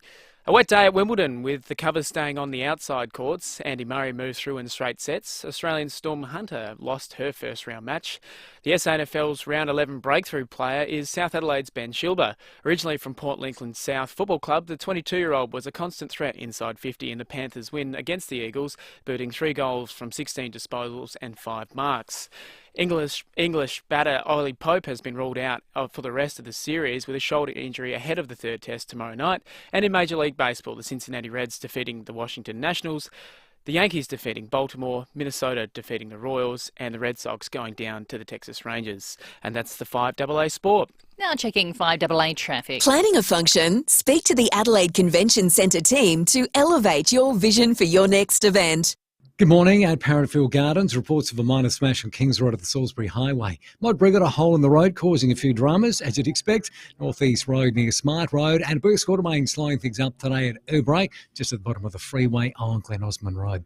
Busy right now, South Road at Edwardstown with a camera Dawes Road at St Mary's. A massive $599 million could be yours with the USA Mega Lotto. Hurry, draw closes in less than 2 hours. Grab your tickets now at lotteryoffice.com.au. Adelaide's most accurate traffic on FIVEaa. When you've earned your dream bathroom, speak to Bathrooms by Design, Clovelly Park and Lonsdale. A late shower or two, a high of 17. Windy with showers tomorrow, down to 15. More of the same on Friday, then windy with showers on Saturday, 16. At the moment, 10. More news as it happens on FIVEaa. FIVEaa Breakfast with Tom Rehn and Lucy Lokan. Test drive the Cherry Emoda 5 at Cherry Glen Osmond from 33k drive away with immediate delivery. Go Cherry. 7:36 on your Wednesday morning. We will go around the courts shortly. You will note the front page of the Advertiser was headlined by Sean here, and he's covering that court case this morning, so we'll chat with him on the phone in a moment. We've just had a wonderful sunrise sent in from Sam, Lake Cowell in New South Wales. Sam, thank you so much for sending that in on the Dutton's text line. Thanks to Dutton's 3 dealerships and 10 franchises in the Adelaide Hills and Murray Bridge. Dutton's easy to do business with. It is stunning. It is pink, it is orange, it is blue. It is in New South Wales, but we've got a pretty golden sunrise here this morning in the city. Beautiful, isn't it? Yeah, it's looking absolutely magnificent. There's a few wispy clouds in the sky, but it's just looking stunning as it's coming up across and towards us over here at Hindmarsh Square. It just looks gorgeous. Coming up after 8 o'clock this morning, we're chatting with Belair National Park and Lois. She was a victim of assault on Jetty Road in Glenelg a few weeks ago. She's going to join us on the program about what she experienced down there at the Bay. If you have any thoughts on escalated violence just on the street at Jetty Road, we'd love to hear from you this morning, 8223 0000. But it is time to go around the courts. It's time to go around the courts with Sean Fuster on FIVEaa Breakfast. Sean Fuster, all thanks to Crime Stoppers. Speak Up with Crime Stoppers, independent charity empowering you to keep your community safe, supported by Police Credit Union. Good morning to you, Sean. Lucy, good morning. Tom, good morning. It's a interesting day in the courts yesterday and an interesting day ahead today. Yeah, so just run us through what happened yesterday and what's happening today. Well, yesterday, South Australia Police announced that they'd arrested a 62-year-old woman from Craigmore for what they're alleging are the murders of Brenda and Linton Anderson. This is the couple, both members of the couple were 94 when they died, but they died almost a year apart. In 2002, that's when Mrs. Anderson died, in 2022 when Mrs. Anderson died, and 2023 when Mr. Anderson died.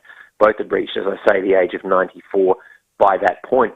We might all remember that press conference from a few days ago where Major Crimes said that they believed that the two had been poisoned with prescription medication that had no business being in their systems. Now, doing some digging as we do yesterday, it was ascertained that the woman that's been arrested, the 62-year-old from Craigmore, is Rehn Polymiadis, and I hope I've pronounced that surname correctly, who is the daughter of the Andersons, one of the daughters of the Andersons. And she spent the night behind bars, Sean, is my understanding, and will front at the Adelaide Magistrates Court again today? That's right, Tom. When someone's arrested by police, the police have 24 hours to bring an accused person before what they call the bail authority. So first thing that happens is that you appear before the desk sergeant or a police officer.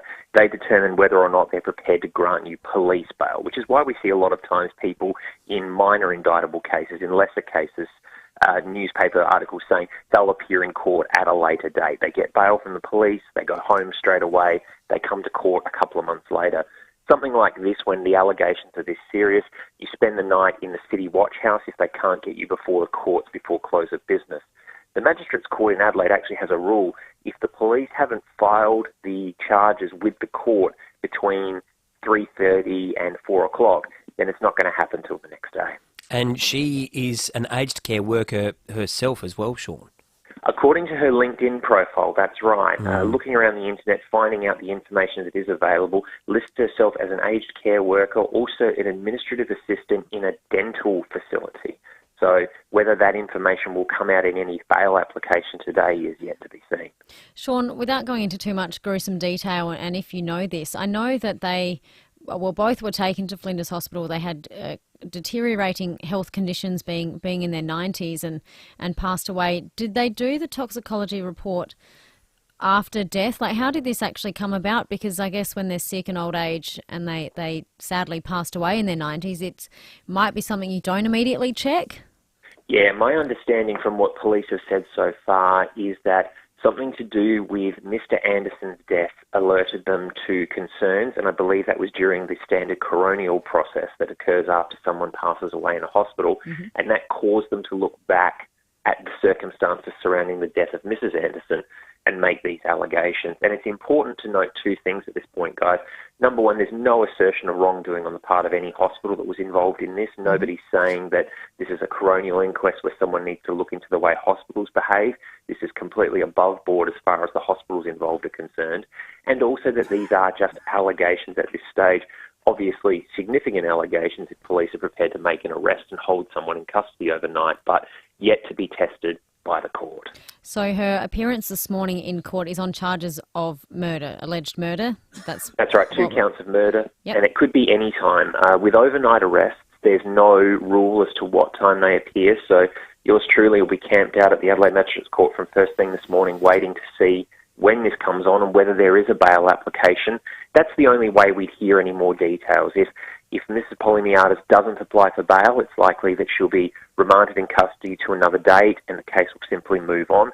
If she does make an application for bail, there's the opportunity for prosecutors to say why they oppose bail and for defence to say why bail should be granted, and that's when details of the allegations will be made public for the first time. And Sean, just one more detail on the husband. He's also been questioned by police for much of yesterday and in the past 24 hours or so of the accused. That's my understanding as well, Tom. Yeah, and I mean, that doesn't necessarily mean that any more allegations or any more charges are going to come up, but it does mean that police are doing their due diligence, as you'd expect with South Australia Police, and especially the Major Crime Section, questioning people who are, I guess if you think in the circle surrounding someone who's been charged with these sorts of allegations. Sean, in your experience, if Miss Polymiadis doesn't apply for bail and she is remanded in custody, when can we expect the next court appearance to be? You say things just move along. How long before another court appearance?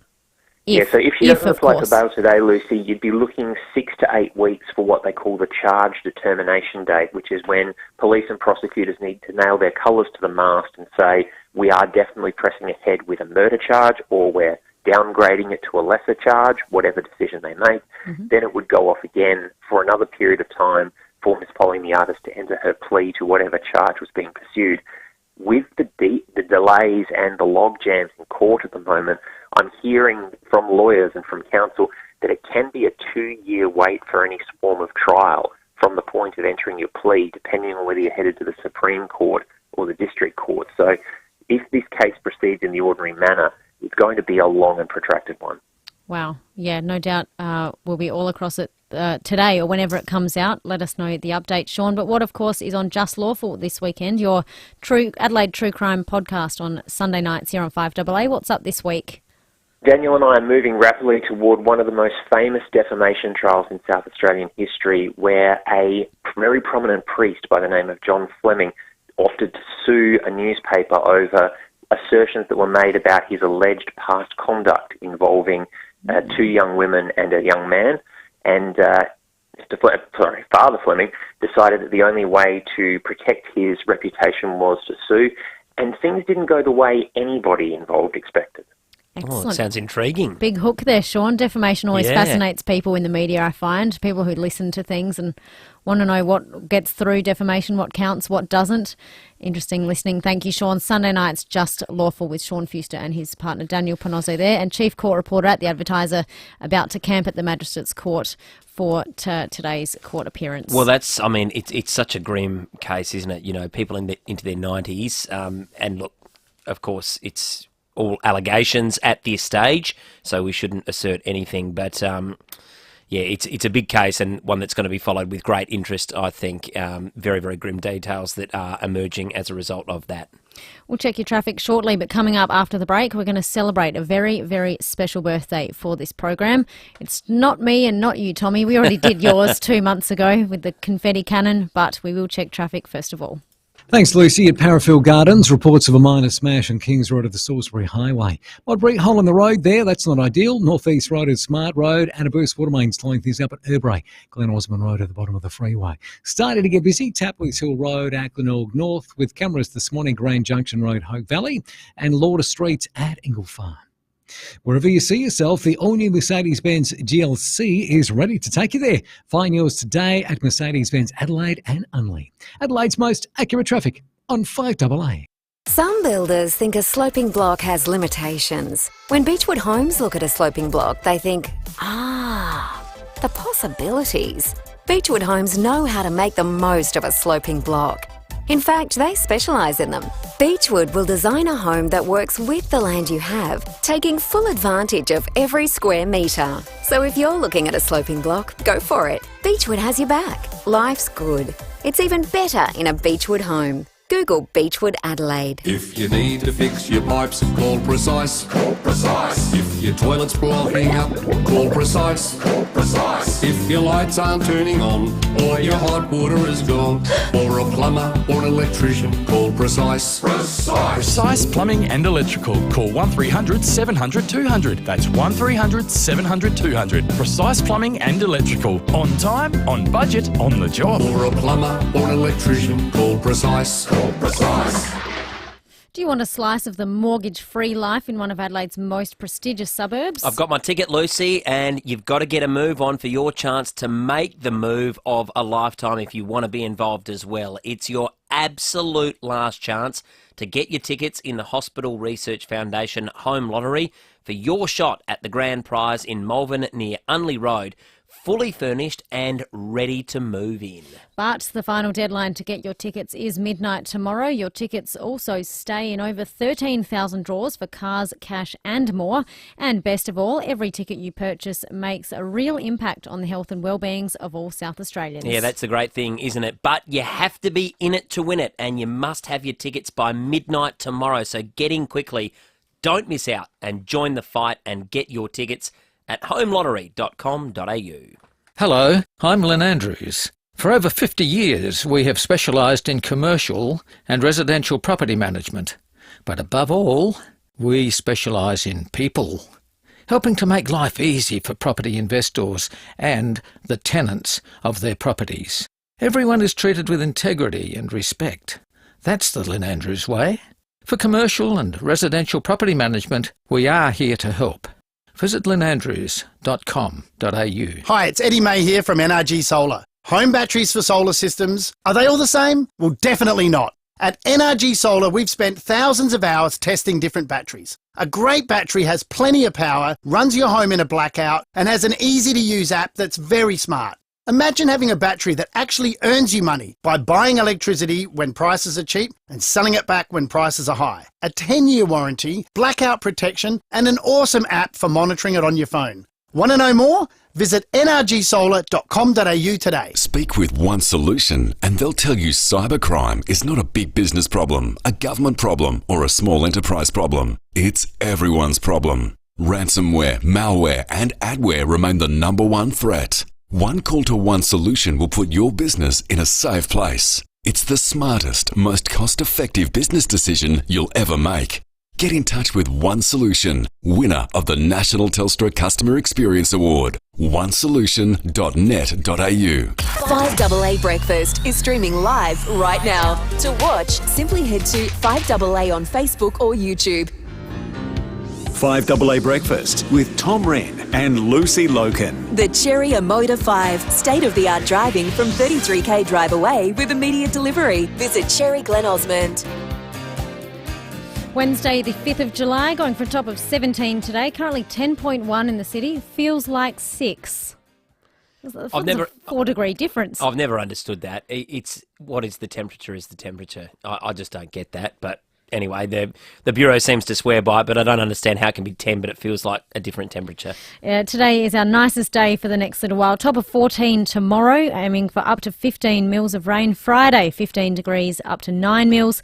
And Saturday, 15 degrees again, up to 15 mils. So if you need to do anything outside, do any handy little jobs around the place, today is the day. Do it. It's looking like it's going to be a bit wet for the football as well. Port taking on Gold Coast Saturday night. We'll be calling that, of course, on 5AA. Hopefully the rain comes during the day and it's okay for the nighttime game. But it's looking like there's going to be a bit of rain around as well for the Winter Festival down at Glenelg. But today, looking like it's going to be all right, Luce. Yes, Tommy, I'm glad you mentioned Gluttony Presents Glenelg Winter Arts Festival. It is going to be a little bit rainy and dreary, but it is winter, so what else can you expect? But it is something to do, of course, this winter. www.glenelgwinterfestival.com. Get your tickets there or call us now, 8223 0055. We've got you and a friend tickets to go and see Peter Hellier. He's playing down there at the Bay, along with other shows, bars and festive fun, July 6 to 23 in Collie Reserve. 8223 0000. Tickets for you and a friend for Peter Hellier.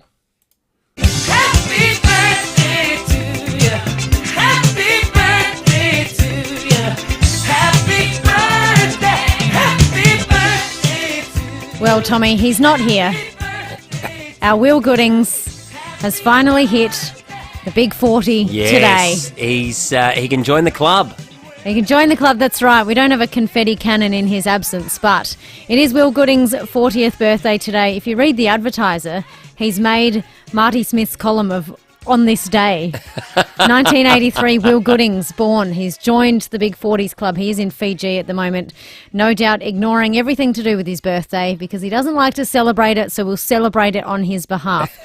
Let me run through a few things of exactly what happened 40 years ago, the day of Will Gooding's birth.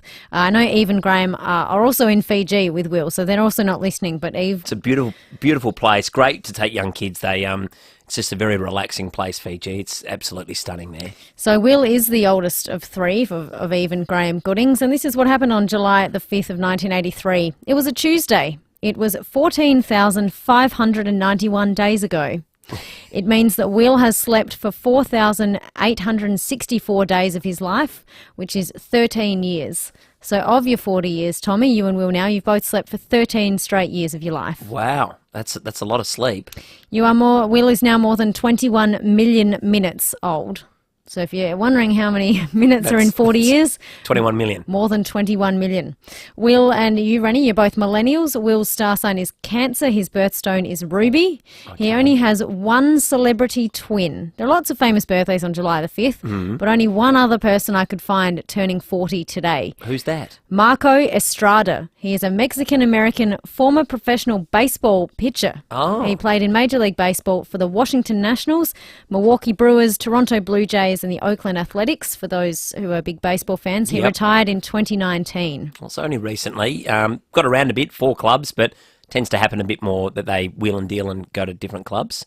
There we go. Marco Estrada is Will's official birthday twin. But on this day in 1983, a loaf of bread, 55 cents.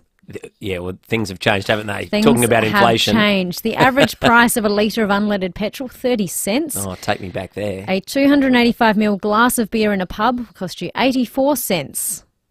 In the Sandful of 1983, round 14 has just happened, and in the grand final, West Adelaide beat Sturt 142 to 108 at Footy Park. Roger Ludis, who works with us here at FIVEaa, absolute legend. Part of that winning team. Yep, he kicked 100 goals and wonderful player. So Roger Ludis, a big part of that 1983 premiership. So in the round 14 of 1983 that's just happened, West Adelaide had 11 wins on the board by now. Other birthdays today, Huey Lewis turned 73. Mark Cohn, the American folk singer, also his birthday. A couple of actors, William Hootkins, born in Dallas, Texas. He was in Raiders of the Lost Ark. We talk about Indiana Jones this week. Yesterday we did, yep. Currently on TV in 1983. Oh, would have been some great shows on. These shows ended in 1983. The Sullivans, the Young Doctors, The Simon Gallagher Show, Patrol Boat, Scales of Justice, and The Don Lane Show. Oh, Don Lane. Goodness, he had a great history out here in Australia, didn't he? He was synonymous with a lot of great TV moments. Shows that had just started by 1983 was The Today Show. It started in 1982. Wow, there you go. So even though we was on Channel 7, Today Show's on Channel 9 with you, Rennie, The Today Show is 1 year older than Will. Wow, there you go. And of course, we do love to reflect on what was in the charts. On July the 5th, 1983. Number 5, Beat It. Yes. Number 4, Every Breath You Take. Oh, great song, Police. Number 3, Send Me an Angel. Another great song. Number 2, David's favourite, Total Eclipse of the Heart. Oh, we sang that at karaoke, David and I, together, I reckon, a few months ago. Yeah, I got some great footage of that. The number 1 song on July the 5th, 1983, top of the ARIA charts, is this one.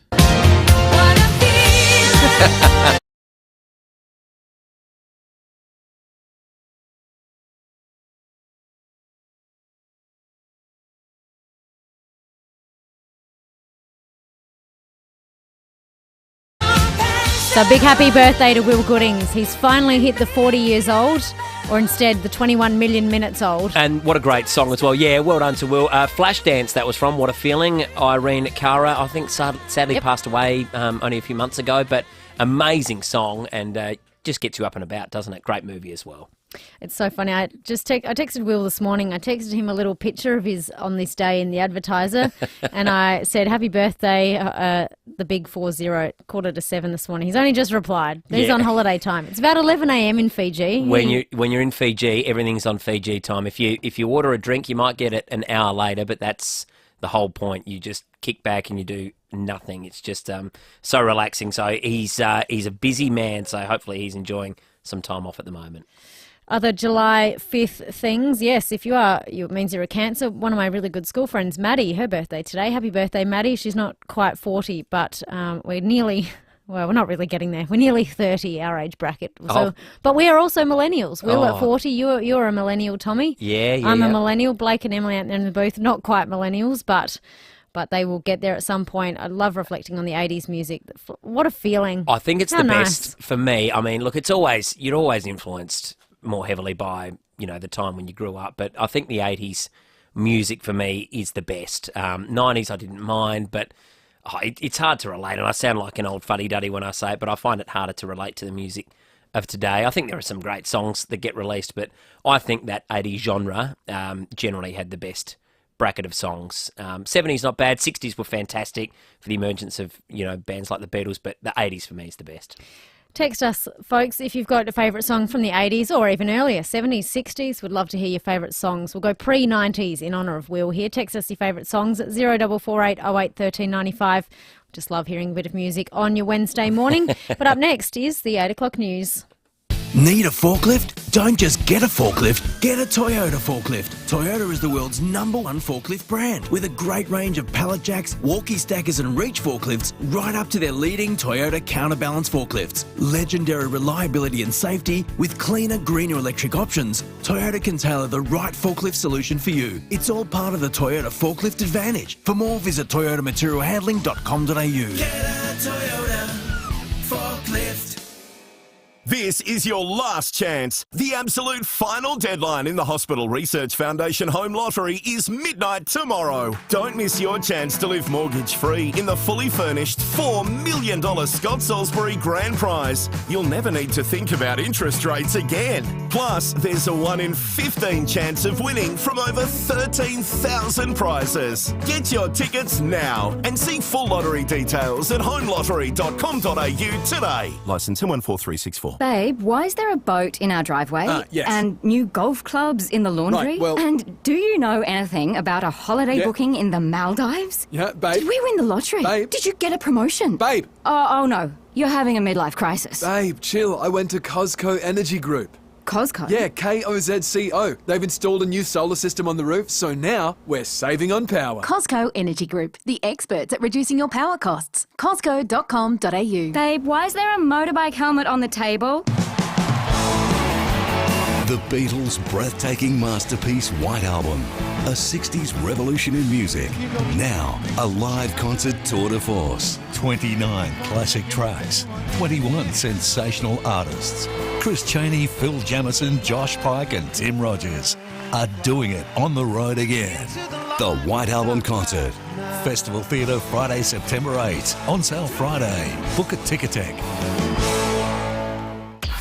FIVEaa Breakfast is streaming live right now. To watch, simply head to FIVEaa on Facebook or YouTube. Online, on DAB Digital Radio, and on 1395 AM. Talking Adelaide. This is Adelaide's FIVEaa. A late shower or two, a high of 17. With the 8 o'clock news, I'm Kendall Brotig. Chipped windscreen? Complete Windscreens can repair it from just $99. Look for the big red koala. The Prime Minister says Australia's dealing with a two-speed economy, with some parts doing better than others. The RBA has kept interest rates on hold amid concerns many households are struggling as a result of previous rate hikes. While inflation's moderating, it still remains high. And latest figures from PropTrack show rental prices have increased by 2% in the June quarter, up 12% since this time last year. Anthony Albanese says the government's doing its bit to help people with cost of living pressures. Whether that be the direct assistance in cheaper childcare, the tripling of the Medicare bulk billing incentive, or whether it be fee-free TAFE, all of those measures to take pressure off cost of living, but as well, of course, managing the economy. A Craigmore woman has spent the night in custody after being charged with murdering her elderly parents. The 62-year-old's accused of giving Brenda and Linton Anderson of Hackham lethal doses of prescription drugs. They died a year apart at the age of 94. She'll face court today. It's unclear whether she'll apply for bail. 3 men and a teenage boy will face court after police busted an alleged drug syndicate. Emily Minnie reports. Federal police intercepted an industrial pulley wheel which had been sent from China to Sydney. Inside it, they found 233 kilograms of methamphetamine with an estimated street value of more than $140 million. Officers swapped it out for a harmless substance and followed the delivery to a workshop at Wetherill Park in Sydney's west. 3 men and a 17-year-old boy were arrested after allegedly using power tools to try and recover the drugs. The group is accused of being an integral part of a criminal syndicate. They've all been charged with attempting to possess a commercial quantity of illegal drugs. The maximum penalty is life in prison. A drink driver has lost his licence for 12 months and his car's been impounded after blowing nearly 4 times over the legal limit at Davern Park last night. The 41-year-old man from Elizabeth Downs will face court at a later date. A small earthquake has rattled the outskirts of Melbourne early this morning. Geoscience Australia says the 2.4 magnitude quake occurred at Pakenham around 1:30 at a depth of 3 kilometres. US President Joe Biden's calling for gun control after the latest shooting in Texas. 3 people have been killed and several injured after shots were fired into a festival crowd at a parking lot in Fort Worth. It happened only hours after an incident in Philadelphia where a 5th person's now died after a gunman opened fire. Mr Biden has appealed to Congress to ban assault weapons. But Congress needs to step up, pass common sense gun safety laws to protect our kids and educators. And by the way, arming teachers is not the answer. The Taliban has ordered hair and beauty salons across Afghanistan to close in the latest crackdown on women's rights. Businesses have 1 month to comply with the order or face legal action. And tennis champ Ash Barty's announced the arrival of her baby boy, sharing a photo on social media. She's named her son Hayden. Now turning to FIVEaa Sport. Gliderall Garage Doors, adding strength, safety and style to South Australian homes for over 40 years. Gliderall.com.au. Here's Jono Edwards. Thank you, Kendall. Let's kick it off with cricket, and Steve Smith is targeting the ultimate celebration for his 100th Test match. On the eve of the 3rd Test in Leeds, Smith says he's excited by the chance of winning the Ashes in his milestone game. Oh, I mean, that's the goal, isn't it? I've said it for a long time. It's something that's been on my bucket list to win an Ashes series in England. So what a way to top it off. If I could do it, in my 100th game, it'd be even more special for sure. Victorian spin bowler Todd Murphy is expected to get the call-up replacing the injured Nathan Lyon. It's been a very wet day at Wimbledon. Craig Gabriel was there. On a day when close to 70 matches should have been played, only about half a dozen got completed as the rain and drizzle didn't let up. Only matches on centre and court 1 could happen because of retractable roofs. And there on centre was the Princess of Wales and the guest of honour, Roger Federer, who was being celebrated for 8 championships with the first 20 years ago. They watched as Elena Rybakina, Andy Murray and Arina Sabalenka all scored wins. A huge night tonight on centre court with Aussie Jordan Thompson taking on Novak Djokovic. To netball, and the Adelaide Thunderbirds coach Tanya Ops has played down superstar Shamira Sterling's injury scare after she took a fall during training. A little stinger in the ankle, I think, little tweak there. I'm very comfortable with our physiotherapist who doesn't necessarily feel the need for a scan or things like that. Got a day off tomorrow to be back training on Thursday. The T-Birds will take on the Sydney Swifts on Saturday night in the grand final over in Victoria. And finally to cycling, and Belgium's Jasper Philipsen has won Stage 4 of the Tour de France. Caleb Ewan came in second. And that's the FIVEaa Sport. Now to the traffic. Planning a function? Speak to the Adelaide Convention Centre team to elevate your vision for your next event. Right, generally looking pretty good for the drive-in today. No great hassles. A few works to keep in mind, including some burst water main activity at Paradise, Gorge Road near Silks Road. Got speeds at 25 there at the moment. Brain, another burst water main, Glen Osmond Road at the bottom of the freeway. Modbury, they're fixing a hole in the road there. North East Road at Smart Road, and quite sluggish right now, Fullerton Road at Frueville. Cameras, Lauder Street's Engle Farm and Lyons Road at Dernancourt. Will Addison's back in ABC's Gruen. He'll dissect the ads we love and the ones we loathe. All new Gruen, stream now for free on ABC iView. Adelaide's most accurate traffic on FIVEaa. When you've earned your dream bathroom, speak to Bathrooms by Design, Clovelly Park and Lonsdale. A late shower or two, a high of 17. Windy with showers tomorrow, 15. More of the same on Friday, and windy with showers on Saturday, 16. At the moment, 10. More news as it happens on FIVEaa.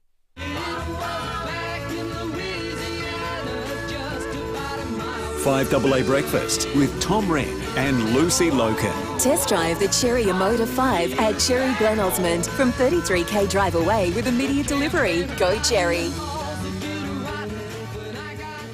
8:07 on this Wednesday morning. Coming up, we are chatting shortly about CTE in sport. Of course, that devastating brain injury only diagnosable after death. With further research, we'll chat about that very shortly, but also this half hour chatting to Belair National Park, and after 8:30 to Lois, who was assaulted on Jetty Road in Glenelg a few weeks ago. She's kind enough to come on the program and share her experience of violence down in the Bay. Just a birthday shout out. Here it is, Will Gooding's 40th birthday today. We're celebrating in his absence.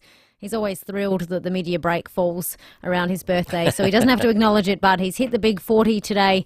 Rehn as well, or Rehn, sorry, she says, my friend CK is having a birthday today, and like Will, doesn't like talking about his birthday, so if you can, please give him a shout-out, and I'll see him at Mawson Lakes Hotel for a beer.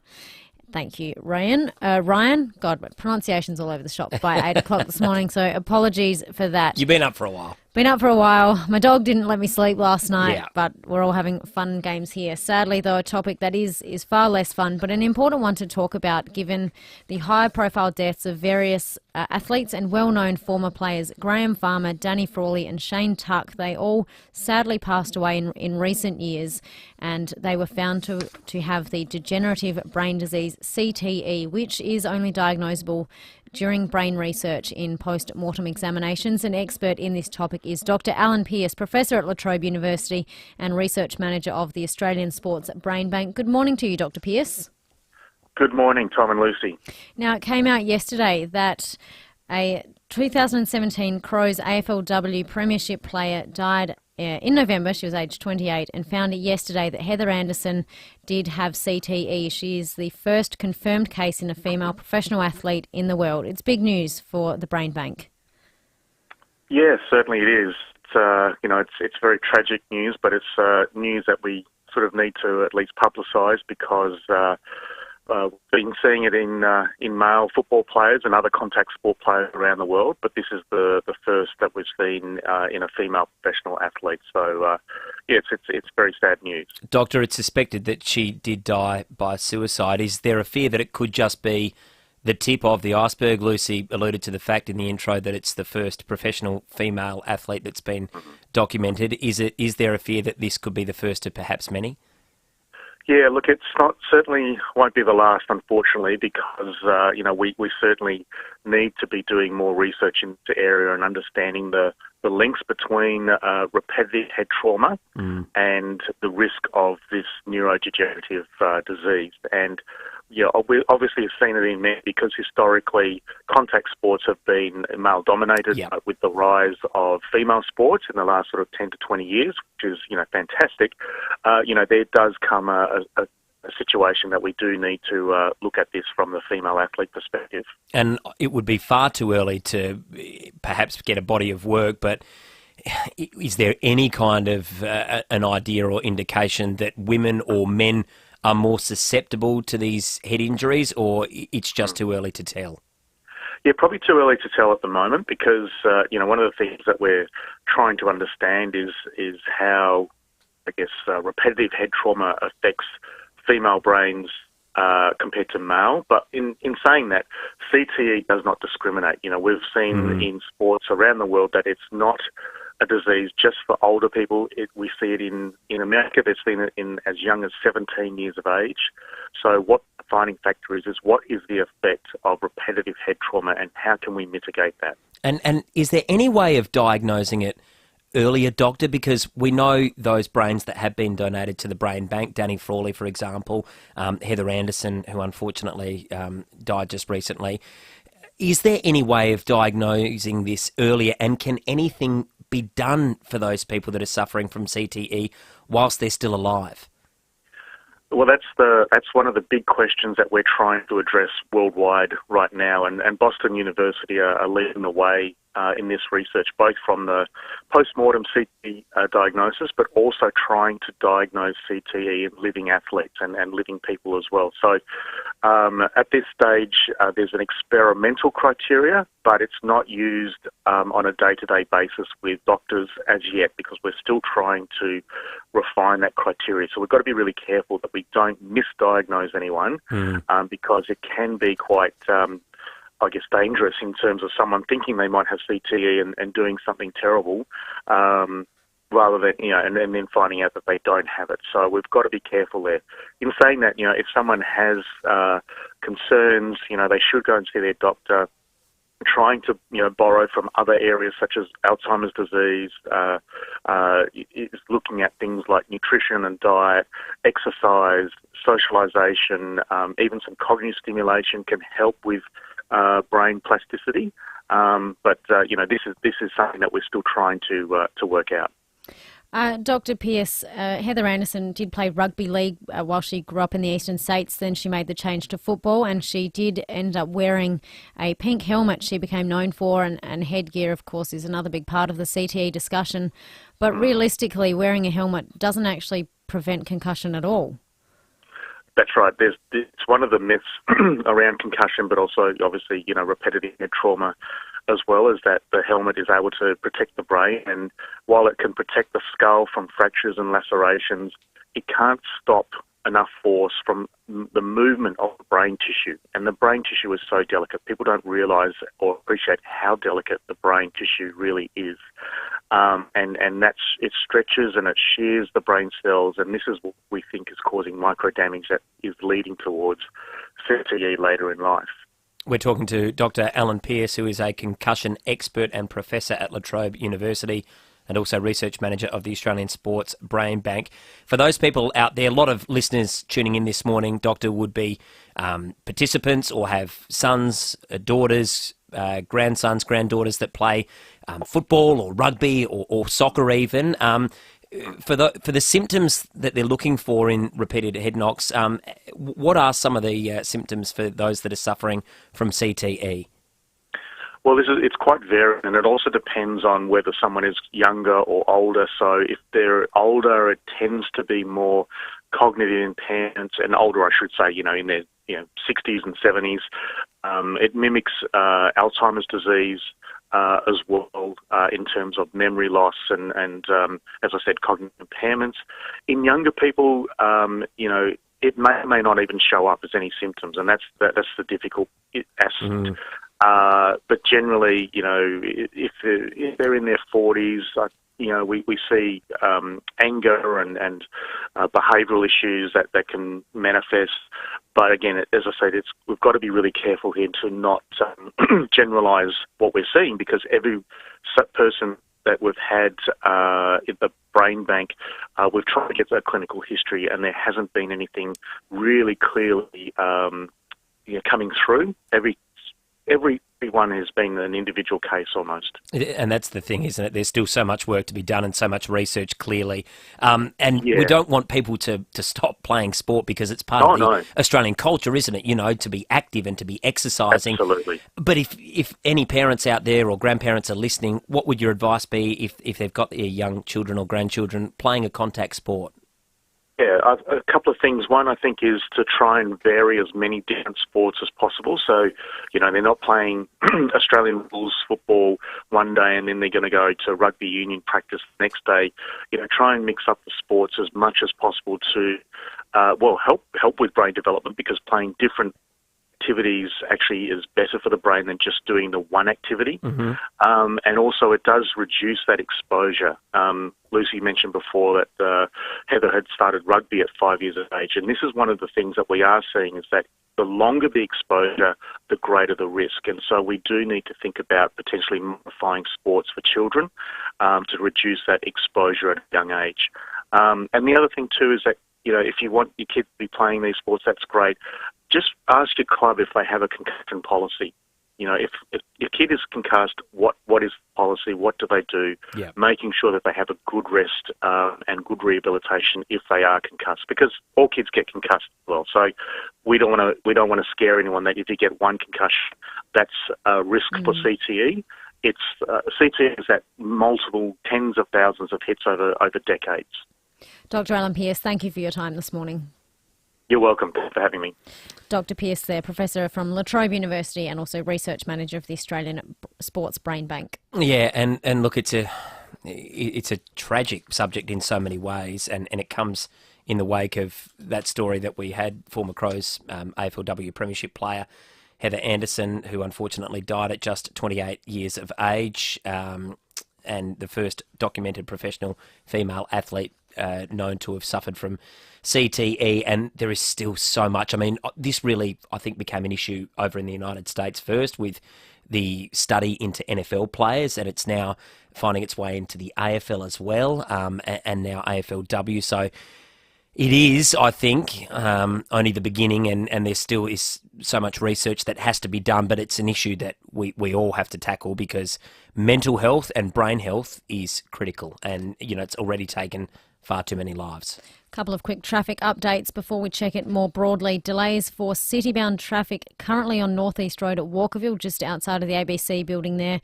Traffic's down to one lane with fluid and debris on the road. Emergency services are responding, but there are lengthy delays. Traffic is slow, so that's city-bound on North East Road through Walkerville. And also, if you're in Paradise, Gorge Road, one lane is open in each direction near Silks Road, while SA Water are currently repairing a burst water main. Please consider an alternative route during peak hour this morning. We might also check your fuel watch if you are out and about this morning looking to buy some cheaper fuel. Petrol is starting to drop. We can see it actually happening. So even though cost of living on the whole is up, we know that petrol is slowly dropping down. If you are looking for some cheaper fuel, you can download the free FIVEaa app today to find the cheapest fuel in an instant. But we have a few here for you. At the OTR on Angus Street in the CBD, it's $1.68. The OTR Regency Road, Croydon Park's $1.67. The Convenience on Commercial Road at Shido Park is $1.69, and the OTR Kensington Road in Kensington Park is $1.68. Diesel still cheaper than unleaded at the moment. The Shell on Petters Crescent in Regency Park has diesel for $1.66. Coming up after the break, we are chatting about Australia's #1 public dunny, which is right here in Belair National Park, but we will check traffic more broadly on your drive-in.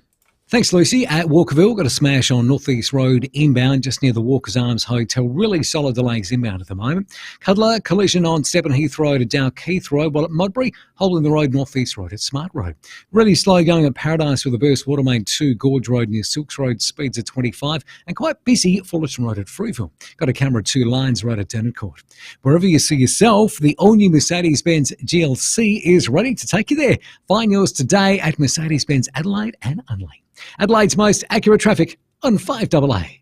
Speak with One Solution and they'll tell you cybercrime is not a big business problem, a government problem, or a small enterprise problem. It's everyone's problem. Ransomware, malware, and adware remain the #1 threat. One call to One Solution will put your business in a safe place. It's the smartest, most cost-effective business decision you'll ever make.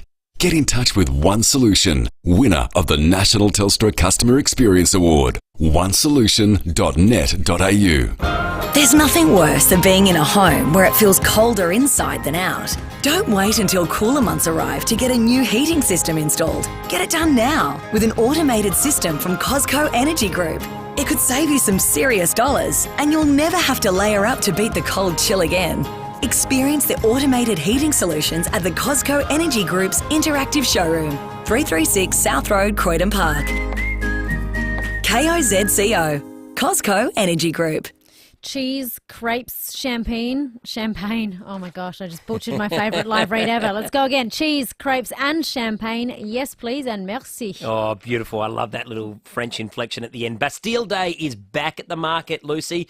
So celebrate France's national holiday over 2 exciting days, and that's next Friday, the 14th, and Saturday, the 15th of July. There is plenty lined up over the weekend, from a French walking tour and a paint and sip class to also free kids activities and cooking demonstrations. And French cooking techniques are at the heart of some of the world's most delicious food. Yum. So you're definitely in for a treat there. And that's not to mention a French wine bar, crepes and more, with live music to boot to set that timeless French bistro atmosphere. So support local and get a taste of France. Stock up on all your favourite French goodies next weekend with Bastille Day at the Adelaide Central Market. You can see the full program and book any tickets at adelaidecentralmarket.com.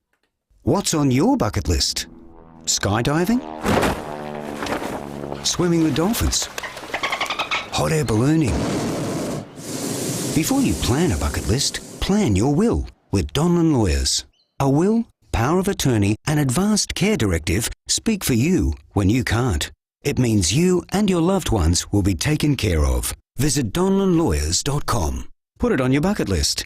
Hindmarsh Square, Adelaide and Ocean Street, Victor Harbour. Rosanna Mangiarelli here from 7 News. Join me and Will Goodings for Adelaide's leading news hour, 7 News, tonight at 6 o'clock. FIVEaa Breakfast with Tom Rehn and Lucy Lokan. The FIVEaa Motor 5, state-of-the-art driving from 33k drive away with immediate delivery. Visit Sherry Glen Osmond. 8:22. Tom and Lucy in the chairs right through till Friday. On Breakfast, David and Will will be back after their mid-year holiday. Will is sunning himself in Fiji to celebrate his 40th birthday. David is off having some family time ahead of the school holidays, but it gives me great joy to be able to chat with someone who knows about Australia's best public dunny. We won't go into the depths of it because it's breakfast time. People are waking up, having their breakfast, etc. But out of 800 dunnies, South Australia's taken out the top one. So the Continence Foundation put out an awareness a few months ago to spread awareness about incontinence, and they wanted people to put their favourite public toilets on the map. You get it. It took a 2-month search, and out of 800 entries, they crowned a winner, and it sits in the FIVEaa National Park. They apparently found it hard to pass on the space, the safety rails, the design, and the location of the public toilet. Now, the FIVEaa National Park's something in the size of 8 square kilometres, so plenty of space there to house Australia's best toilet, public toilet, if you will. And joining us is Yvette Englington from the Department for Environment and Water. Good morning, Yvette. Good morning, how are you? Yeah, good, thank you. Probably not something you thought you'd be on Brekkie Radio talking about, but it is a good news story. It is a good news story, but hopefully it doesn't end up at the butt of jokes as well. Pardon the pun. Very good, Yvette. I get there are many jokes that can be had, but what is it about the FIVEaa National Park as an entirety that makes it a special place in Adelaide?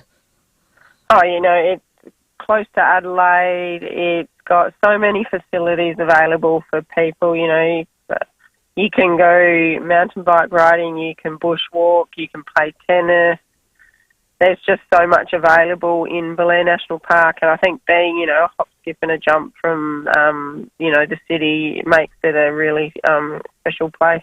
And it's our oldest national park. And a fantastic gong that they've just received as well. So what separates this public toilet from everyone else? Well, that's a very good question. I suppose I don't think I've used that one myself, but I think it's probably, like you said, it's got good access. So I think it came up as a toilet for good accessibility. So I myself have a disability, which is why they've probably asked me to do this interview. It's got good space. It's got the necessary grab rails for those that need it, and it's got a decent path that leads up to the actual doorway. So, yeah. It's quite picturesque, I suppose. The other public toilets that combined as an equal first with FIVEaa National Park, one was in Bundaberg Airport in Queensland, and one was in regional Victoria. So I guess being in a national park with a lovely outlook is hugely beneficial. Oh, yeah, exactly. Why not? You do a wee amongst the trees. Yeah, so. It's synonymous. A good outdoor Aussie toilet. Exactly. What kinds of things can we see in the FIVEaa National Park at the moment? How does winter look? If you're going up there for a bushwalk, no doubt it's absolutely thriving with life at the moment. Oh yeah, it is thriving with life. This is the bushwalking season, so it's a really great time to get out as long as it's not raining. So, we've got plenty of decent walks to do.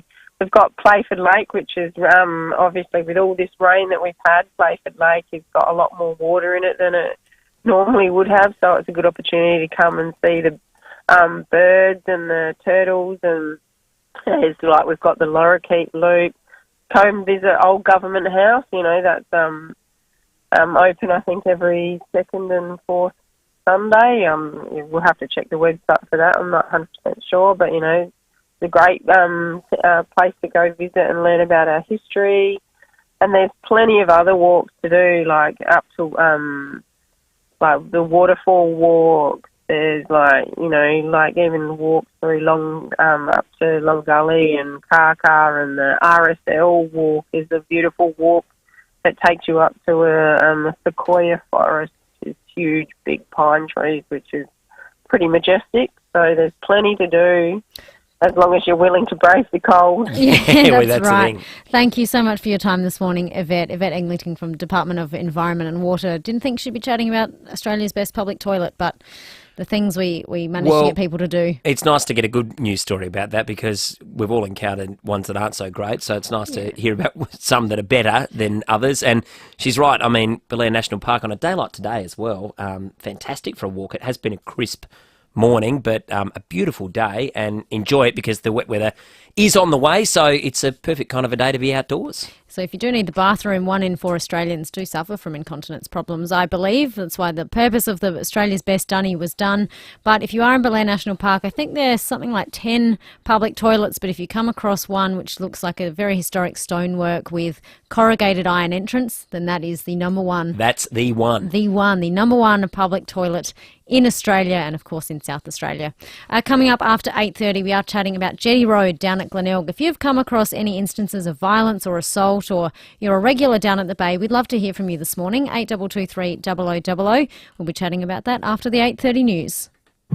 Hey, you in the car. If your next service is due, just remember that Mawson Lakes Mazda has your back. We'll take care of you with next day servicing, complimentary loan car, vacuum and wash, and your breakfast or lunch is on us. Your car gets the love too, with our state-of-the-art service centre brimming with top-trained mechanics.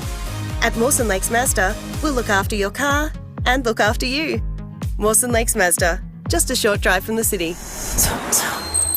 This month, all kids 14 and under get to go to the footy for free. What about that? That's all games between rounds 16 and 19 of the 2023 Toyota AFL Premiership season. From selfies to screamers and tasty treats. Spectacular!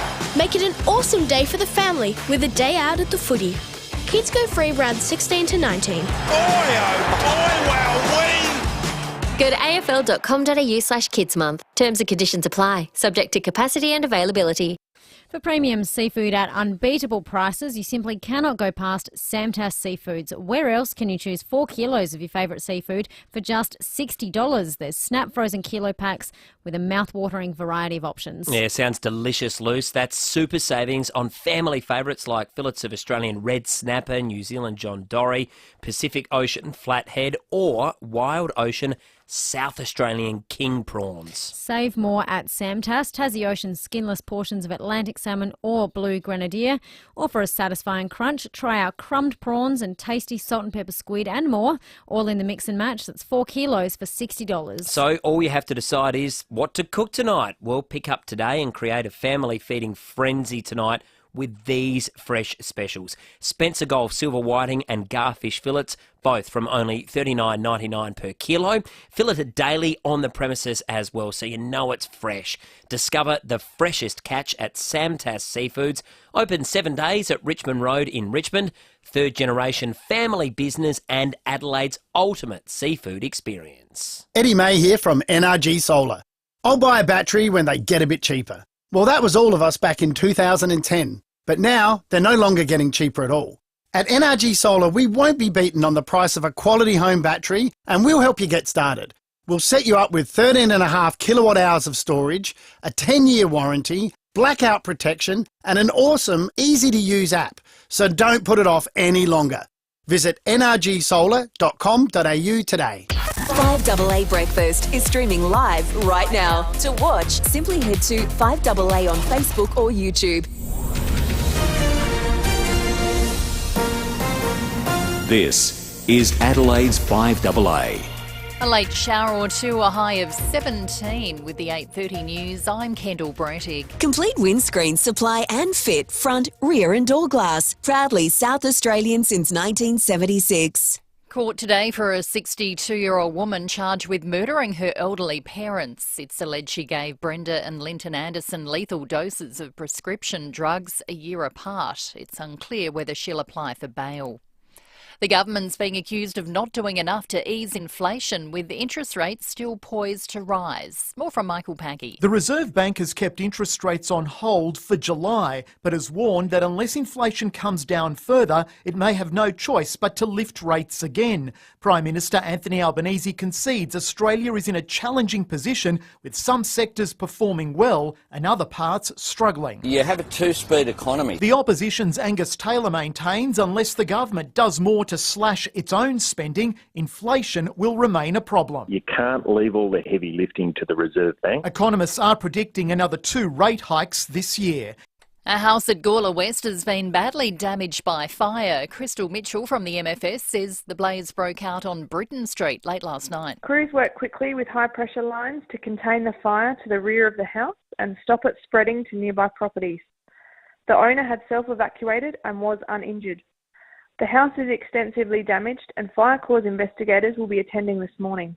The New South Wales police officer accused of tasering 95-year-old Claire Nolan will face court today for the first time. Senior Constable Christian White's facing several charges over the deadly incident in Cooma.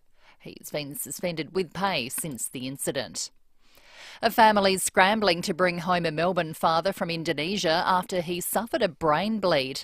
Raj Jajaraya has been taken to hospital and is now in a coma, but requires urgent specialist care in Australia. His family says the travel insurance won't cover the cost of the flight back home. Close friend Andrew McQueen says they're feeling desperate. This is life or death. You know, we need him back in Australia. So he's a family guy. He's a business guy. He has fun with his mates. Very supportive of his son. Yeah, he's just a top bloke. It's an annual tradition, the 4th of July hot dog eating competition, and as US correspondent Lauren Tomasi reports, an Aussie has claimed a spot on the podium. Baulkham Hills local James Webb has claimed his spot on the world hot dog eating stage, snagging 3rd place at the annual Coney Island competition. The 34-year-old wolfing down 47 dogs in 10 minutes, beating his record of 41 from last year. Not quite enough to claim the mustard belt, though. That was taken out by the 16-time champion, Joey Chestnut, who ate 62 dogs, an average of more than one every 10 seconds. This annual event has been running since the 70s, an Independence Day staple. Today, the weather causing a brief delay, but in the end, it was the hot dogs who reigned supreme. And the Princess of Wales didn't let the rain dampen her spirits while attending Wimbledon. She was joined by tennis royalty Roger Federer, who was given a 1.5-minute standing ovation as he entered the royal box at Centre Court. And another former Wimbledon champ has become a mum. Ash Barty and her husband have welcomed a son called Hayden. Now turning to 5AA Sport. Check out Gliderroll Garage Doors' new Timber Look Native Series sectional doors. Gliderroll.com.au. Here's Jono Edwards. Thank you, Kendall. Jasper Philipson has won Stage 4 of the Tour de France. Aussie Caleb Ewan came in second in an exciting finish. Carnage on the race circuit. Caleb is coming. It's Philipson. It's a photo. We'll wait with bated breath again. The last lunge for the line, the final 100 metres. Philipson, half a wheel. Adam Yates retains the yellow leader's jersey. Rain has continued to cause havoc with the Wimbledon draw, with the covers staying on the outside courts. Andy Murray managed to advance with a straight sets victory. A huge night tonight on centre court with Aussie Jordan Thompson taking on Novak Djokovic. In cricket, Victorian spin bowler Todd Murphy is expected to get the call up to replace the injured Nathan Lyon for the 3rd test kicking off tomorrow, while England captain Vice-captain Ollie Pope has been ruled out for the rest of the Ashes series due to a shoulder injury. And finally, in baseball, the Phillies have just defeated the Tampa Bay Rays over in the US, and that's the 5AA Sport. Now checking 5AA traffic. Planning a function? Speak to the Adelaide Convention Centre team to elevate your vision for your next event. At Walkerville, look out for a nasty smash on North East Road inbound. It's just near the Walker's Arms Hotel. Quite solid delays inbound at the moment. Cudlett collision on Steppenheath Road at Dalkeith Road. Modbury, look out for a hole in the road there, North East Road at Smart Road, and we're slow for works at Paradise due to a burst water main Gorge Road near Silks Road, speeds at 25. Busy South Road at Edwardstown with a camera, Alouina Avenue at Mitchell Park. Participate in medical research and be paid for your time. CMAX needs healthy people aged 18 to 55. To register, visit cmax.com.au. Adelaide's most accurate traffic on 5AA. When you've earned your dream bathroom, speak to Bathrooms by Design, Clovelly Park and Lonsdale. A late shower or two, a high of 17. Showers and windy on Thursday, 15. More of the same on Friday, then windy with showers on Saturday, 16. At the moment, 11. More news as it happens on 5AA. 5AA Breakfast with Tom Rehn and Lucy Lokan. Test drive the Cherry Emoda 5 at Cherry Glen Osmond from 33k drive away with immediate delivery. Go Cherry. 8:37 on your Wednesday morning. Matthew Pantelis is up after 9 o'clock, but for the last half hour of the show, you can jump on the Foodland Supermarkets Facebook and YouTube live stream, leave your comments there and tune in for the last little bit. Now, Lucy, we know that escalating violence and crime has been an ongoing problem, particularly in the city, and one that South Australian Police have been looking to address in recent months and are looking to continue to address. But there have also been concerns in the Glenelg area recently, and unfortunately it came to the fore for our next guest. Lois Devison, a 73-year-old grandmother, was shopping on the main street down at Jetty Road at 10:30 in the morning when she was attacked in broad daylight in a frightening incident. Now, this happened a couple of weeks ago, and sadly, it's not the first incident of its kind, and she's been good enough to join us this morning. Lois, thanks so much for coming on 5AA Breakfast with Lucy and I this morning. Oh, good morning. How are you? Really well, thank you. Tell us about this frightening experience that you encountered a couple of weeks ago. I was certainly frightened because I was just walking along and he was sitting on a bench with another young man and just jumped out and then stood right in front of me. His face was right in front of me. And his eyes were, I can only say, crazy. They were, he looked and he was sort of not pushing up against me. He was that close to me. And he was swearing all the expletives you can imagine at the top of his voice.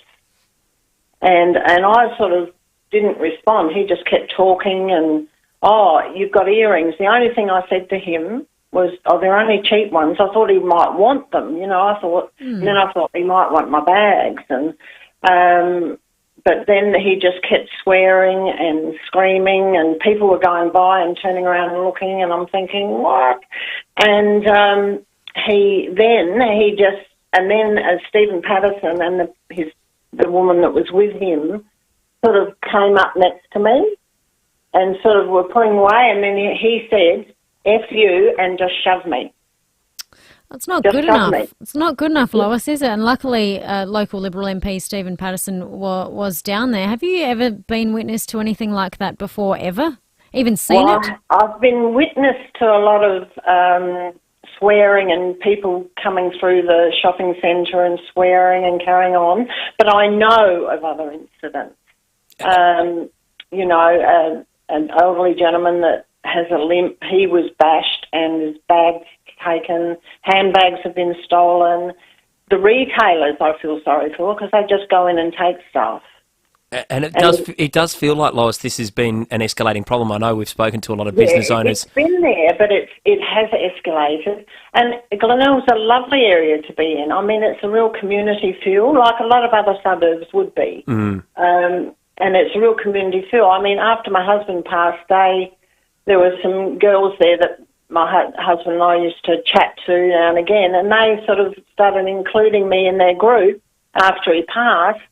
And they're now very good friends. And so it's like that down there. Everyone knows you, the retailers know you, and they're very supportive of everyone. So it's a lovely area to live, but there has been a definite increase in the amount of people, and I really don't know. I smelt alcohol on his breath, but I think there was something more because he just had a crazed look about his face.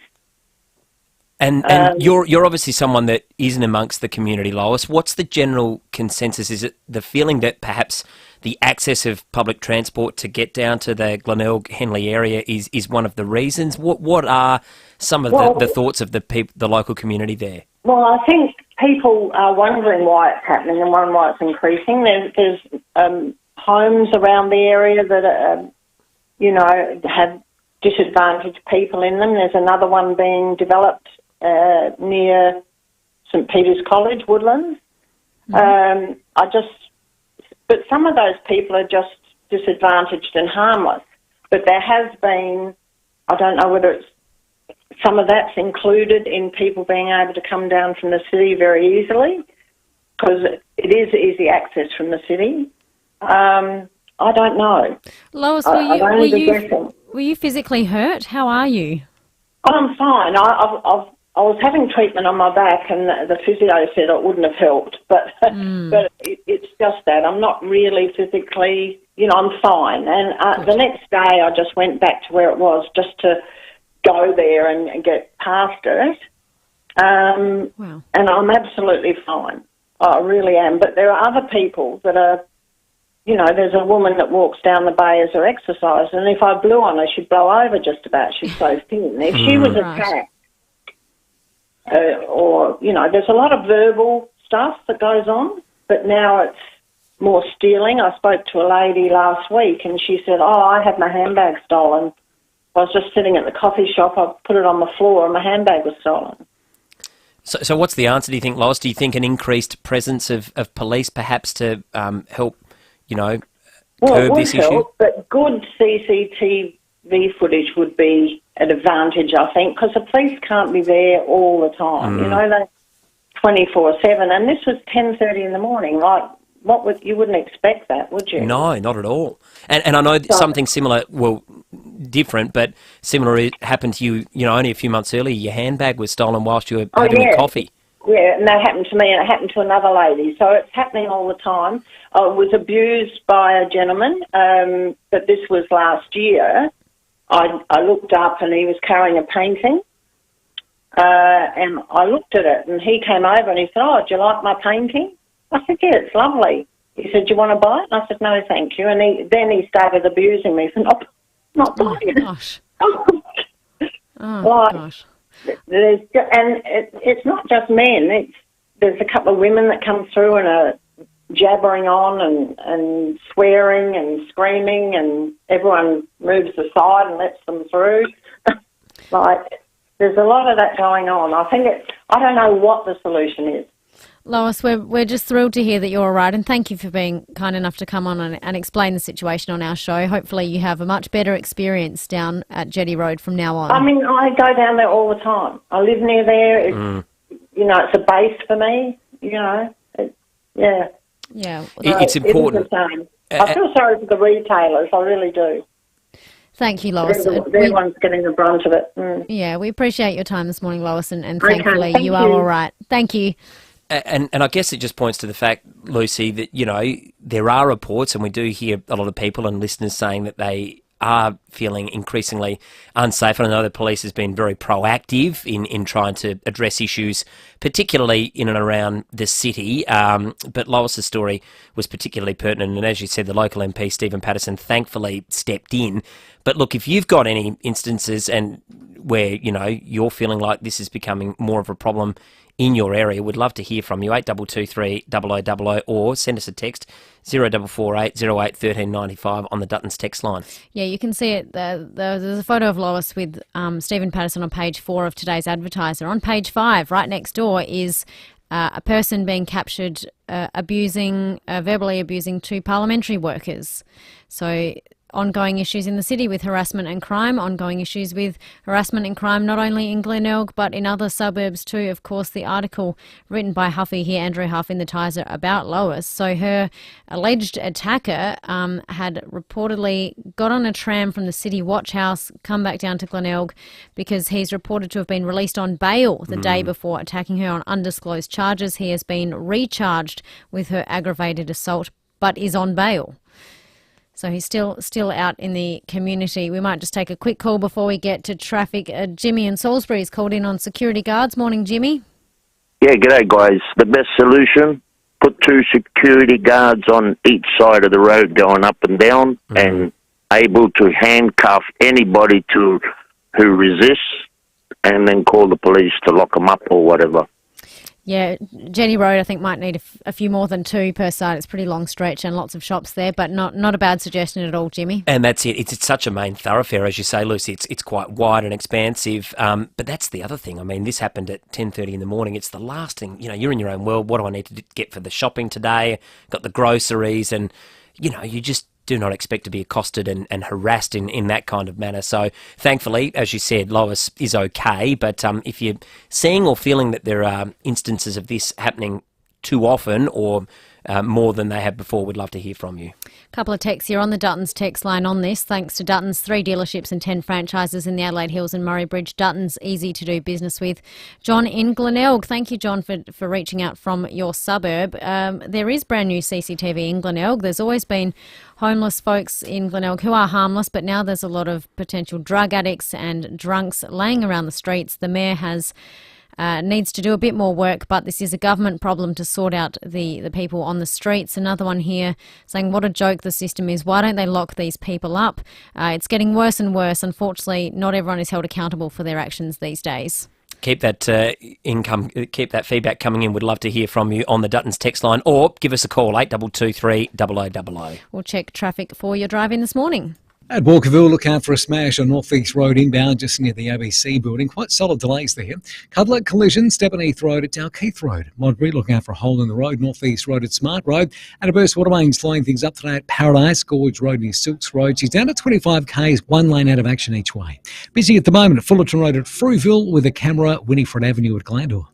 3 sleeps to go before Tom Cruise returns in Mission Impossible Dead Reckoning Part 1. See it on the biggest screen you can find in cinemas this weekend. Adelaide's most accurate traffic on 5AA.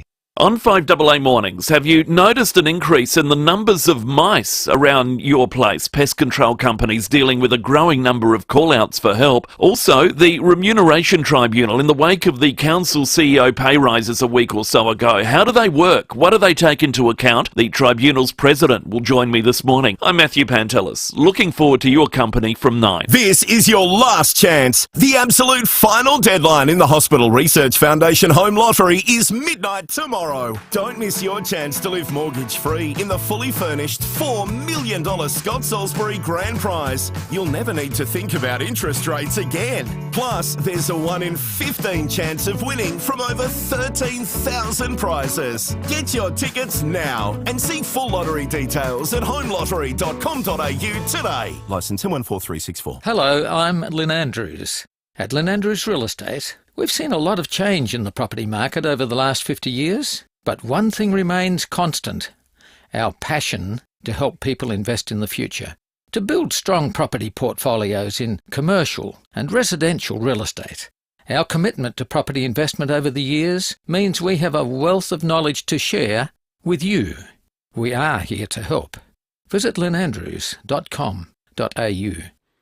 Now, budget car and truck rental make life easy. Whether you need to move equipment, you're moving house, or you're moving fresh produce, or even moving people, you'll find the widest variety of vehicles at competitive prices. That is at Budget Car and Truck Rental. And the service is excellent too. They do make life easy, from refrigerated trucks and vans to utes, four-wheel drives, sedans and wagons to buses you can drive on a car licence, and even big trucks. Budget Car and Truck Rental will have the vehicle to get it done, all with zero fuss. And with 7 convenient locations across the metro area alone, including their new one at 354 North East Road, that one's at Clemzig, you'll find a budget near you. So if you're moving out or in, taking a load to the tip, or going on a big trip, do it with Budget Car and Truck Rental. Call 13 27 27.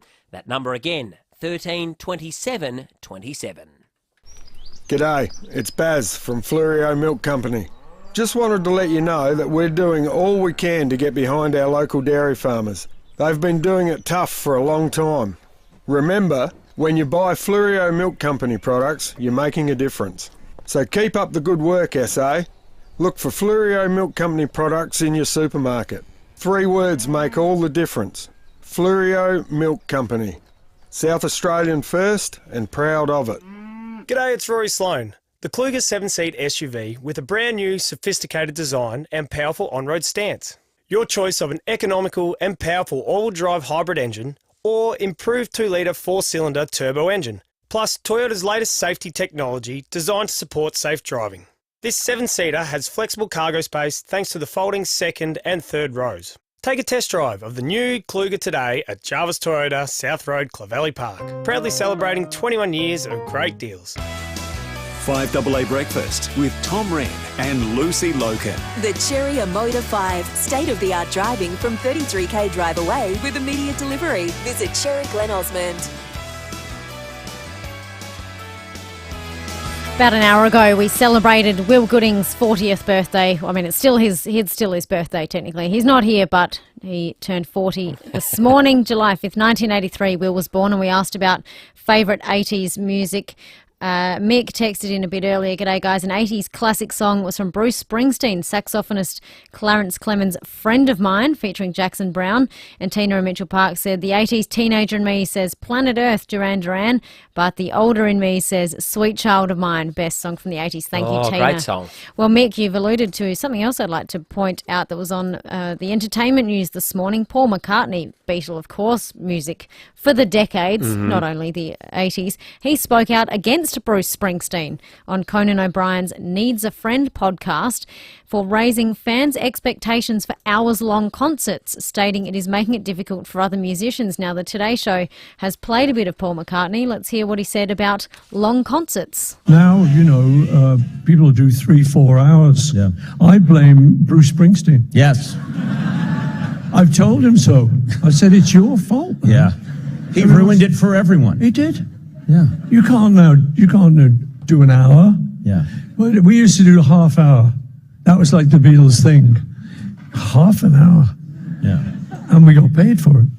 Half an hour concert. Would you pay for that these days? Taylor Swift's just sold out, obviously. She's doing an Eras tour at stadiums across the world, and we all know she's not coming to Adelaide. But half an hour, if you paid $900 to see half an hour, you'd be terribly angry. Yeah, I don't think half an hour would cut the mustard these days. If it was the Beatles, though, you probably would. But yeah, Bruce Springsteen, he's thankfully raising the bar for those that are going to see his concerts. His energy levels are off the charts. So I've never been to a Bruce Springsteen concert, would love to, but he's the ultimate performer, isn't he? Just keeps on going and going, a bit like the Duracell battery.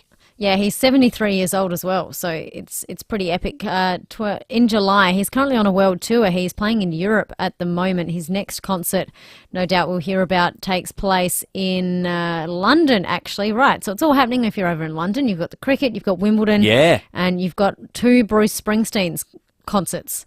I don't know how long they're going for. Then he's headed back to America. But is the boss famous for a really long concert? I've never heard of anyone being famous for taking too long to perform a set of songs. I don't think the fans would be complaining. I think they'd be happy for it to keep on going. But I think he is renowned for doing the long concerts. I'm not sure. I'm sure there have been some concerts that perhaps go longer, but good on him, 73 and still going strong. We had a text earlier from Ryan saying, my best mate, CK, it's his birthday today. See you at the pub. Well, on the Foodland live stream, we've had a response from CK's wife. Oh. Thank That's you. not happening? Thank you, Jane. She says he better not go to the Mawson Lakes pub today, but happy birthday.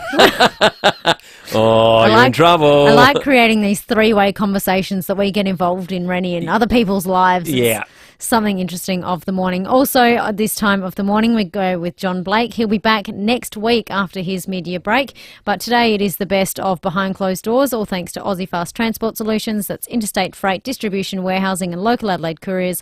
Call Aussie Fast on 13 13 64. And when we get behind closed...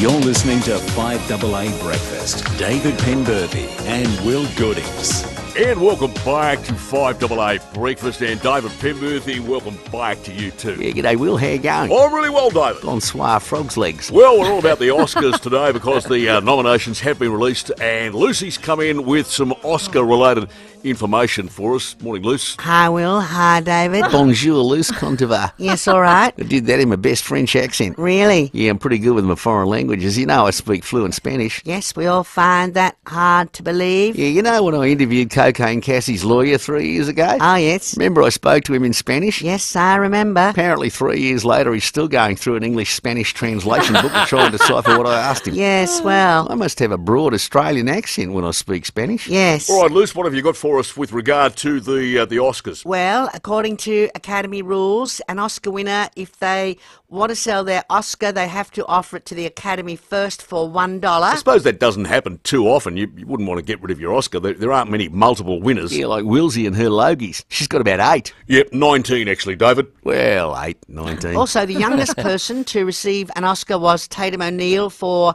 Paper Moon. She was only 10 years old. Oh, yeah, Paper Moon. Great David Niven film, that one. No, Ryan O'Neill, David. Well, David Niven, Ryan O'Neill. But hang on, I think Anna Paquin was only 9 when she won for The Piano. Yeah, but I think you'll find she was only nominated, Will. No, David, she won. Well, nominated, won. And finally, the 3 most successful films in history at the Oscars, Ben-Hur, Titanic and Lord of the Rings Return of the King. Oh, Ben-Hur, what an epic. Oh, yeah, extraordinary movie. Yeah, bigger than Ben-Hur. You can't go wrong, can you, when you've got a director like Cecil B. DeMille in charge? Ben-Hur was directed by William Wyler, David. Oh, well, Cecil.